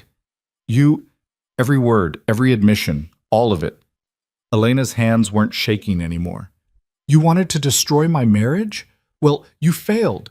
You wanted Lucien? You never had him. You wanted to take everything from me? All you did was waste 6 years of your own life obsessing over something you could never have. You can't use that recording. It's legal in Washington state as long as one party consents, Lucien said. And Elena consented, which means every threat you made, every confession you gave, it's all admissible evidence. Evidence of what? I didn't break any laws. Didn't you? Lucien's smile was sharp. Theft of my phone. Fraud. Corporate espionage using stolen credentials. Harassment. Interference with a federal investigation when you fed my people false information. He counted off on his fingers. I've had lawyers going through your actions for the past 8 months. Building a case. Waiting for the moment you'd slip up. You're bluffing. Am I? Want to test that theory? Lucien pulled out his own phone, showed her the screen. 1 call, that's all it takes. 1 call, and you'll have federal agents at your door by morning. Serena's face cycled through emotions. Shock, rage, fear, calculation. Elena watched her sister, this woman she'd once loved, once trusted, and felt nothing but cold satisfaction. What do you want? Serena asked finally. Her voice had lost its edge, gone small and defeated. I want you to disappear, Lucien said. I want you out of Los Angeles, out of our lives, out of the country if possible. And I want you to never contact Elena or my son again. And if I don't, then I make that call, and you spend the next decade in a federal prison explaining to your cellmate how you got there. He stepped closer. Your choice, exile or imprisonment. Serena looked at Elena, eyes desperate. You'd really let him do this to me? I'm your sister. You stopped being my sister the day you answered Lucien's phone and decided to destroy my life. Elena's voice was hard. You made your choice. Now live with it. Elena, please. No, you don't get to beg. You don't get to ask for mercy. You get to leave. That's the only kindness you're getting from me. Serena stood there, trapped between them, all her schemes and manipulations finally catching up with her. When she spoke again, her voice was barely audible. I loved him too, you know. It wasn't all calculation. I really did. Love doesn't destroy. Elena cut her off. What you felt was obsession, possession, jealousy. But not love. Love doesn't rip families apart, doesn't lie and scheme and manipulate, doesn't steal 6 years from people's lives because you wanted what wasn't yours. Serena's face crumpled. For just a moment, she looked less like the polished, dangerous woman who'd orchestrated their destruction and more like the sister Elena had grown up with. Young, scared, lost. Then the moment passed and the mask came back up. Fine, you win. Serena grabbed her purse from the couch. I'll go. I'll disappear. I'll give you your perfect little reunion. One more thing, Lucien said. The offshore accounts. The money you embezzled from my companies over the past 6 years. Every cent of it gets returned. Today. I didn't... don't insult me. I have the paper trail. You've been siphoning funds through shell corporations you thought I didn't know about. 47 million over 6 years. He showed her another screen. Transfer it back or add embezzlement to your list of charges. Serena's jaw clenched, but she pulled out her phone, made the transfers with shaking hands. Lucien's phone pinged with each confirmation. Done, she said finally. Are we finished? Almost. Elena stepped forward one last time. I need to hear you say it, out loud. No more games. What you did. Why you did it. All of it. I already told you. Say it again, for the recording.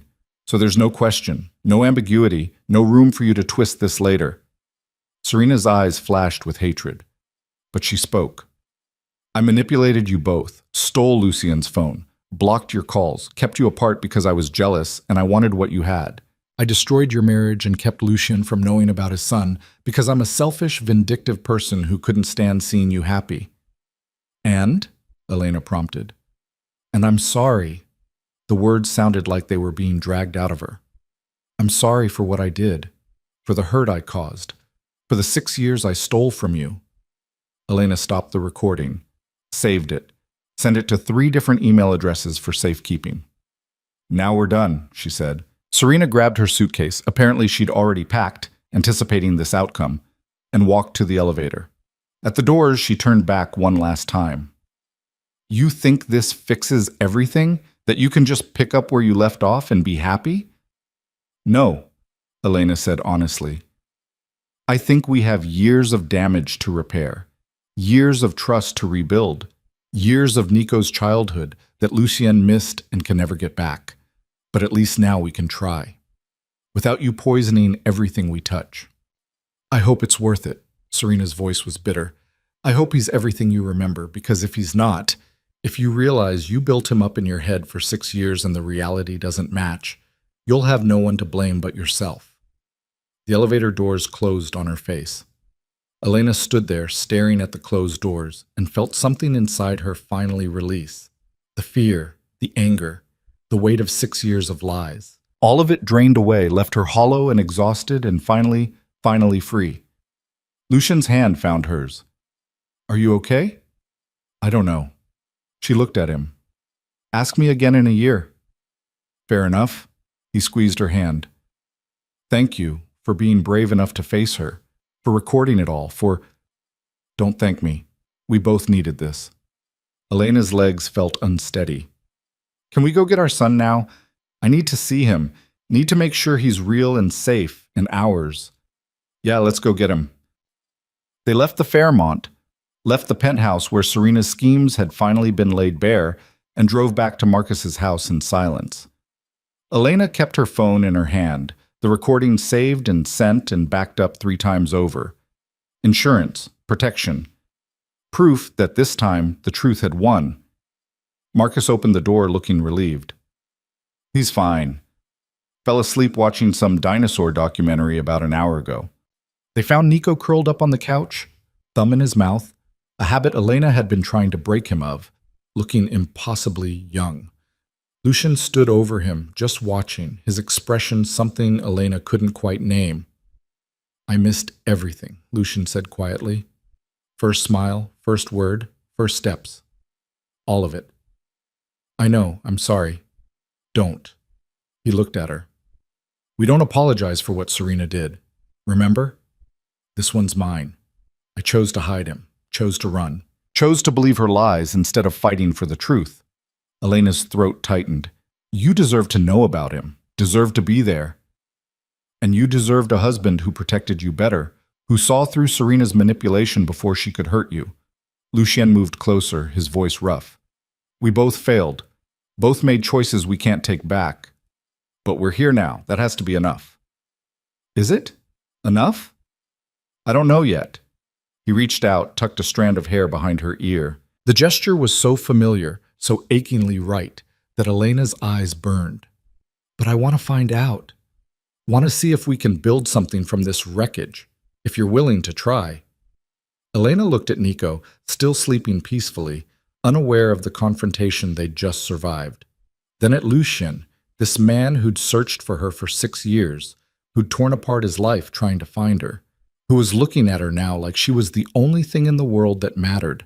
I'm willing, she said, but it won't be easy. Won't be quick. There's too much damage, too much time lost. I know, but we have time now. We have truth. We have our son. Lucien's hand found hers again. That's more than we had yesterday. Yeah. Elena squeezed his hand back. It is. Nico stirred, opened his eyes, saw them both standing there. Did you fight the bad lady? We did, Elena said. Did you win? Lucien smiled. Yeah, kid, we won. Winning didn't feel like Elena thought it would. There was no relief, no sudden lightness, no sense that everything was fixed. Just exhaustion and the weight of knowing they'd survived Serena's poison but still had to figure out how to live with the scars. They took Nico back to Elena's apartment that night. Lucien followed them up the stairs, taking in the peeling paint and the smell of fish from the bait shop below, and the reality of the life his wife and son had been living while he'd been searching. He didn't say anything, but Elena saw his jaw tighten, saw the guilt flash across his face before he locked it down. "It's not much," she said, defensive despite herself. "It's home." Lucien looked at the pictures Nico had drawn taped to the refrigerator, the stack of library books on the coffee table, the worn couch where Elena had spent countless nights rocking a crying baby. "You built this, made it safe. That's more than not much." Nico was already half asleep again, draped over Elena's shoulder like a warm, heavy blanket. She carried him to his bedroom, barely big enough for the twin bed and dresser, and tucked him in. Lucien stood in the doorway watching. "Does he have nightmares?" Lucien asked quietly. "Sometimes. Usually about monsters. Sometimes about being alone." Elena smoothed Nico's hair back. "He's always been afraid of being left behind. Because of me. Because I wasn't there. Because kids have fears. Don't make everything about what we lost." She stood, moved past Lucien into the tiny living room. "You want coffee? It's terrible, but it's all I have. I want to understand." Lucien closed Nico's door most of the way, followed her to the kitchen.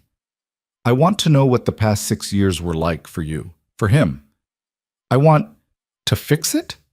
Elena filled the coffee pot with shaking hands. "You can't fix 6 years, Lucien. Can't go back and erase them. Can't make up for the birthdays you missed or the nights I sat in the ER alone when he had croup or the 1,000 small moments that made him who he is. I know that. Do you? Because you keep looking at this place like it's a crime scene, like I failed somehow by not giving him more. That's not what I'm thinking." "Then what are you thinking?" She turned to face him, all the adrenaline from confronting Serena draining away and leaving her raw. "Because I'm standing here trying to figure out if we're supposed to just pick up where we left off or start over, or what the hell we're supposed to do now that the villain's been defeated and we're stuck with the reality." Lucien was quiet for a long moment. Then he said, "I'm thinking I don't know how to be a father. I'm thinking I have a 6-year-old son who doesn't know me and has no reason to trust me. I'm thinking I spent 6 years building an empire and chasing ghosts, and none of it matters because I missed the only thing that was real." Elena's anger deflated. "Lucien, I'm thinking I'm terrified," he continued, voice rough, "that I'll screw this up, that he'll hate me for not being there, that you'll realize I'm not worth the effort of rebuilding what we had. That's not... Let me finish." He moved closer, close enough that Elena could see the exhaustion carved into his face, the fear he was trying so hard to hide. "I'm thinking I love you. Still love you. Never stopped loving you even when I thought you were gone forever.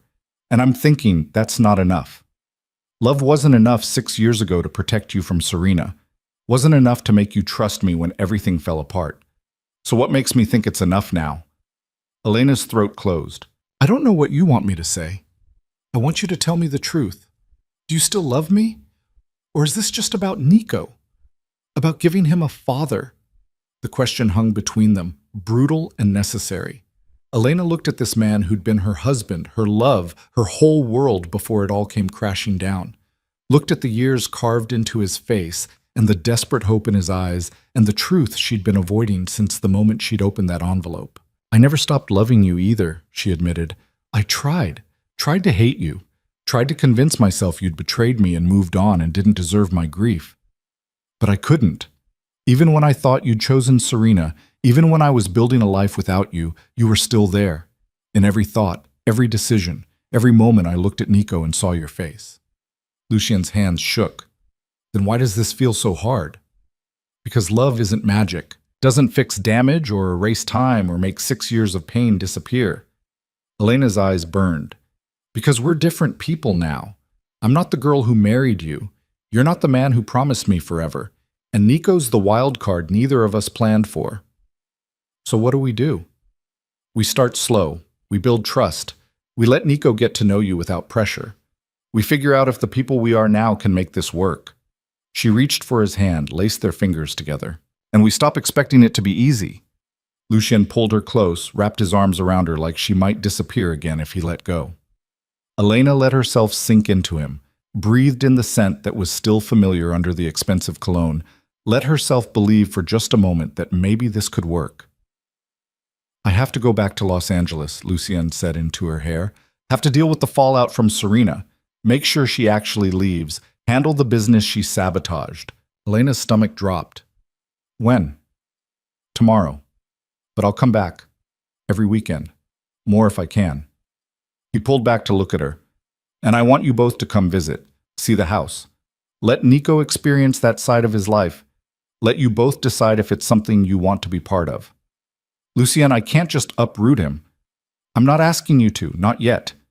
I'm asking you to visit, to give this a chance. His hands cupped her face. I know I don't deserve another shot. No. I failed you 6 years ago by not protecting you better. But I'm asking anyway. Please. Elena thought about Nico, about the questions he'd been asking his whole life, about the father he deserved to know. Thought about the apartment that smelled like fish and the life she'd built from nothing and the fear of losing it all again. Then she thought about the possibility, the what if, the chance that maybe, just maybe, they could build something real this time. Okay, she said, we'll visit. But slow, Lucian. We do this slow. As slow as you need. He kissed her then, soft and careful, like she was something precious he'd almost lost. And for the first time in 6 years, Elena let herself believe it might be true.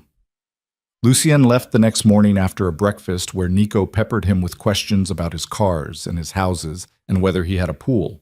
He promised to call every day, promised to send pictures, promised to come back the following weekend. And then he was gone, the sound of the Mercedes fading into Seattle traffic. Is he really coming back? Nico asked, watching the street from the window. He said he would. But how do you know? I don't. Not for sure, but I hope, he means it this time.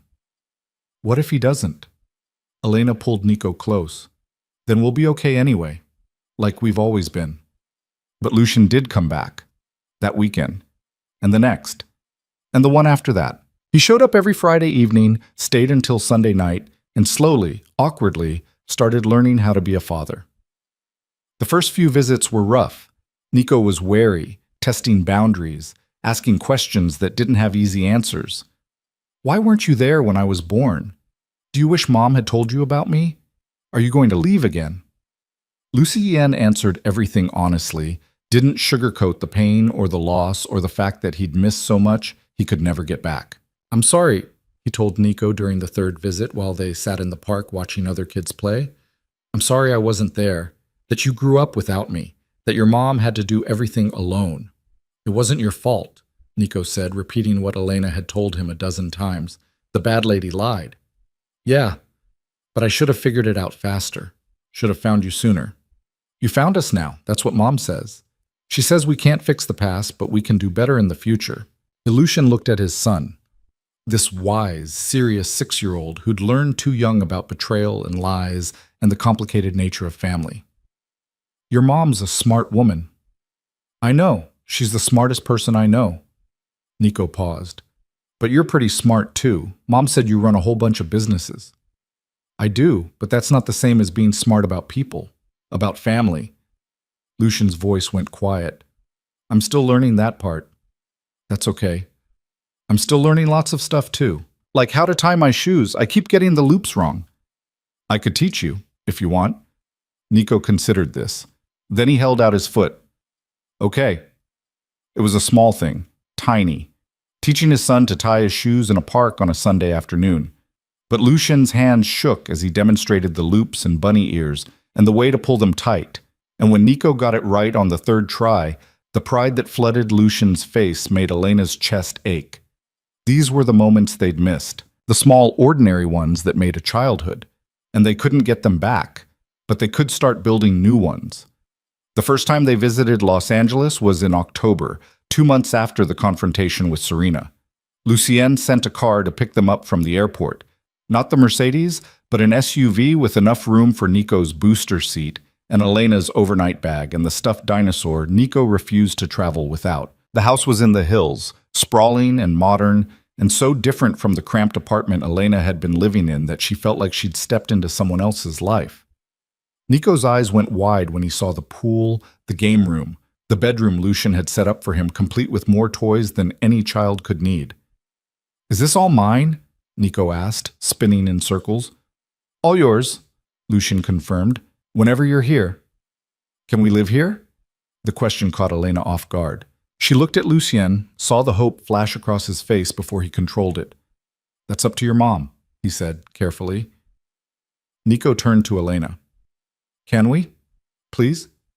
There's a pool and a game room, and my room is huge, and we'll talk about it," Elena interrupted gently. "This is just a visit, baby. We're not making any big decisions right now." "But, Nico, we'll talk about it later."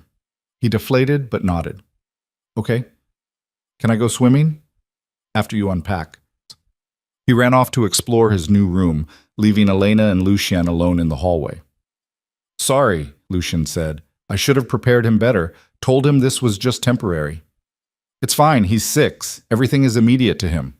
Elena looked around at the house that could have been hers, that should have been hers, that felt both familiar and foreign. "This is a lot." "Too much?" "I don't know yet." She met his eyes. "What do you want, Lucien?" "Really? Do you want us to move here? To uproot Nico from the only home he's known? To become part of your world? I want you safe. Want him safe. Want to be able to see you both more than weekends." He moved closer. "But I'm not going to pressure you. Not going to make you choose between the life you built and the one we could have. That's not fair." "None of this is fair, but we're doing it anyway." Elena's voice softened. "I need time. Need to figure out if I can live in this world again, if I can handle the danger and the secrets and everything that comes with your name. I'm making changes. Legitimate businesses, clean money, nothing that puts you or Nico at risk. Is that even possible? Can you really walk away from what you were?" "I'm trying. For you. For him. For the family I want us to be." Lucian's expression was raw. "I can't erase my past. Can't pretend I didn't build an empire on things I'm not proud of. But I can choose differently going forward, and I am." Elena wanted to believe him, wanted to trust that he could change, that they could make this work, that the life he was offering was real and not just another beautiful lie. "Show me," she said. "Show me what you're building. The legitimate businesses. The clean future.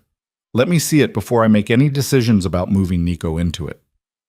Over the next 3 months, Lucien did exactly that. He showed her the real estate developments, actual buildings being bought and renovated and sold, nothing hidden or shady. Showed her the charity foundation he was expanding, the children's hospital wing he was funding, the scholarships for kids who looked like Nico and came from neighborhoods where futures were hard to find. Showed her the lawyers he'd hired to clean up his business, the partners he'd cut loose, the transformation he was orchestrating piece by careful piece. And slowly, carefully, Elena started to believe. Nico made the decision for them in the end. It was January, cold and gray in Seattle, when he announced at breakfast that he wanted to live with his dad. "I like it here," he said, matter of fact. "But I like it in LA more. There's sun and a pool, and my room is bigger, and Dad's there." Elena's heart clenched. "You want to leave Seattle? Leave your school, your friends?" "I'll make new friends. And Tyler said he's moving anyway because his dad got a new job. So it's not like I'm leaving anyone important." Nico pushed his cereal around. "Don't you want to live with Dad?" "It's not that simple." "Why not? You said you love him. He loves you. He loves me. We should all live together. That's what families do." Elena looked at her son, this 6-year-old with Lucien. Yen's eyes and her practical nature and a wisdom that came from growing up too fast. "You're right," she said quietly. "That is what families do." She called Lucien that night, after Nico was asleep. "We'll move," she said without preamble. "But I have conditions." "Anything." "I want Nico in a good school, normal school, not some elite place where everyone knows your name. I want him to have a childhood that doesn't revolve around your world." "Done." "I want to work. I'm not going to be some kept woman who sits around your mansion all day. I need purpose." "The foundation needs a director. Someone who understands what it's like to struggle. Someone who cares about the kids we're trying to help. Position's yours if you want it." Elena blinked. You're serious? Completely. I've been looking for the right person for months. Turns out she was in Seattle the whole time. I don't have experience running a foundation. You have experience surviving, raising a child alone, building something from nothing. That's more valuable than any degree. His voice softened. I trust you, Elena. Trust your judgment, your heart, your ability to do this job better than anyone I could hire. What about us? What do we tell people about our relationship? The truth? That you're my wife, that we're rebuilding our marriage, that it's messy and complicated and none of their business. He paused. Unless you don't want to be my wife anymore. I know I haven't earned that right again. I never stopped being your wife, not legally, not in my heart. Elena's throat tightened. But I need you to know that moving back doesn't mean everything's fixed. We still have work to do. Trust to rebuild. Years of damage to sort through. I know, and I'm ready to do the work, for however long it takes. They moved to Los Angeles in March. Nico started at a school where the other kids didn't care that his father was Lucien Vale, where he was just another second grader trying to navigate reading and math and playground politics. Elena took over the foundation, threw herself into building programs for foster kids and scholarship initiatives and everything she wished had existed when she'd been young and struggling. And Lucien kept his promises. Came home for dinner every night, coached Nico's soccer team even though he knew nothing about soccer, and spent the first 3 practices looking vaguely terrified. Took them both on weekend trips where they explored tide pools and museums and all the normal family things Elena had thought they'd never have. It wasn't perfect. They fought sometimes, usually about Lucien working too late, or Elena pushing too hard, or the ways they'd both changed in 6 years, and were still learning each other again. Nico had nightmares where he woke up crying because he thought his dad had left. And it took both of them to calm him down and reassure him this was real. But it was real. Messy and complicated and built from wreckage, but real. The wedding, their second one, the one they chose instead of the one circumstance had forced on them, was small. Just the 3 of them, and Marcus Webb, and a handful of people who'd helped them survive the past 6 years. No elaborate ceremony, no white dress, just Elena in a simple sundress, and Lucien in jeans and Nico between them, holding both their hands. Do you take this woman, the officiant asked Lucien, to be your wife? To love and cherish, in good times and bad, for all the days of your lives? I do. Again. Always. And do you take this man to be your husband? Elena looked at Lucien, at the man who'd searched for her for 6 years, who'd learned to be a father to a son who didn't know him, who was building a legitimate empire from the ashes of a criminal one because he wanted to give them a future worth having. I do. When they kissed, Nico made a gagging sound that had everyone laughing. It was perfect in its imperfection. Real in a way their first wedding had never been. That night, after Nico was asleep and the house was quiet, Elena and Lucien sat on their back patio overlooking the city. I've been thinking about Serena, Elena said. Lucien tensed. What about her? I got a letter from her last week. She's in Paris, working at some art gallery. Says she's getting therapy. Says she's sorry. Elena pulled out the letter, unopened. I haven't read it yet. Do you want to? I don't know. Part of me wants to forgive her, to believe people can change, but part of me is still so angry about what she took from us. Both things can be true. Lucien took her hand. You can want to forgive her and still be angry, can hope she's changed and still not want her in your life. What would you do? I'd burn it. But I'm not you. I don't have the kind of heart that wants to see the best in people even after they've proven they're the worst. Elena looked at the letter, at her sister's handwriting on the envelope. Then she stood, walked to the outdoor fireplace, and dropped it in. I choose us, she said, watching it burn. I choose the family we're building. I choose forward instead of back. Lucien joined her, pulled her close. I love you. I love you too, even when it's hard, even when we're still figuring out how to be us again, especially then. They stood there watching the letter turn to ash, 6 years of poison finally burning away. 2 years later, Elena stood in the foundation office looking at the wall of photos, kids they'd helped, families they'd supported, futures they'd made possible. Nico ran in, now 8 and all knees and elbows and questions, clutching a permission slip. Mom, I need you to sign this. Field trip to the Science Museum. Dad said he'd come if you sign it. Did he? Elena took the permission slip, tried not to smile at the crayon drawing of the three of them at the bottom. And what makes you think I'm going to sign it? Because you always do. And because you love science museums.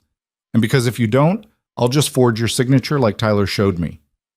Nico Alexander Vale, you will not forge my signature. Then sign it for real. Elena signed it, shaking her head. You're too smart for your own good. I get it from you. Nice try. Your dad's the genius. You both are. I'm just the product of superior genetics. Nico grinned, all Lucien's arrogance wrapped in a child's face. Lucien appeared in the doorway, suit jacket over his shoulder, looking tired but content. What did I miss? Mom signed my permission slip and I complimented her intelligence. We're bonding. I see that. Lucien crossed to Elena, kissed her forehead. Ready to go home? Yeah, let me just finish this email. She typed quickly while Lucien and Nico discussed the science museum and whether they'd see real dinosaur bones or just replicas. Overhead, the Foundation's mission statement hung in bold letters. Building futures for those who need them most. It was good work. Important work. The kind that made the years of struggle and pain and loss feel like they'd led somewhere meaningful. Elena hit send on this email, grabbed her bag, and turned to her family. Okay, let's go home. They walked out together into the Los Angeles afternoon. Elena between Lucien and Nico. Three people who'd been torn apart by lies and brought back together by truth. It hadn't been easy. Hadn't been simple. Hadn't been anything like the fairy tale Elena had once imagined when she'd married a man she barely knew and thought love would be enough. But it was real. Scarred and hard-won and built from wreckage, but real. And that was worth more than any fairy tale could ever be. Years later, when Nico was 15 and towered over both his parents and asked about the 6 years his father had missed, Elena and Lucien told him the truth. All of it. The lies Serena had told. The mistakes they'd both made. The time they'd lost and could never get back. Do you ever wish it had been different? Nico asked. That you'd figured it out sooner? That I'd grown up knowing Dad from the start? Every day, Elena admitted. Every single day I wish we'd had those years. Wish your dad had been there for your first word, your first steps, all the moments that made you who you are. But then you wouldn't be who you are, Lucien added. The kid you became in Seattle, with your mom raising you alone, building a life from nothing, that shaped you, made you strong and independent and resilient. Would I trade that to have those years back? I don't know. Nico processed this. So you're saying the bad stuff made me better? I'm saying nothing is simple. The bad stuff was bad. Cost us all something we can't get back. But you came through it strong anyway. That's not because of what Serena did. That's because of who you are, who your mom raised you to be. And now? Now we have everything that matters, Elena said. We have each other. We have truth. We have a future that's ours to build however we want. She pulled her son close, this teenager who was becoming a man, who had Lucien's drive, and her heart, and a strength all his own. The past happened. We survived it, and we're choosing to move forward together. That's all anyone can do. Nico hugged her back. I'm glad you found each other again. Even if it took 6 years, even if the bad lady tried to destroy everything, I'm glad we're a family. Me too, baby. Me too. Elena looked over Nico's shoulder at Lucien, at the man she'd loved and lost and found again, at the life they'd built from lies and wreckage and desperate hope. It wasn't the life she'd imagined at 24 when she'd married a stranger and thought love conquered all. It was better. Because it was earned, fought for, built with honesty and patience and the kind of work that fairy tales never talked about. And in the end, that's what made it real.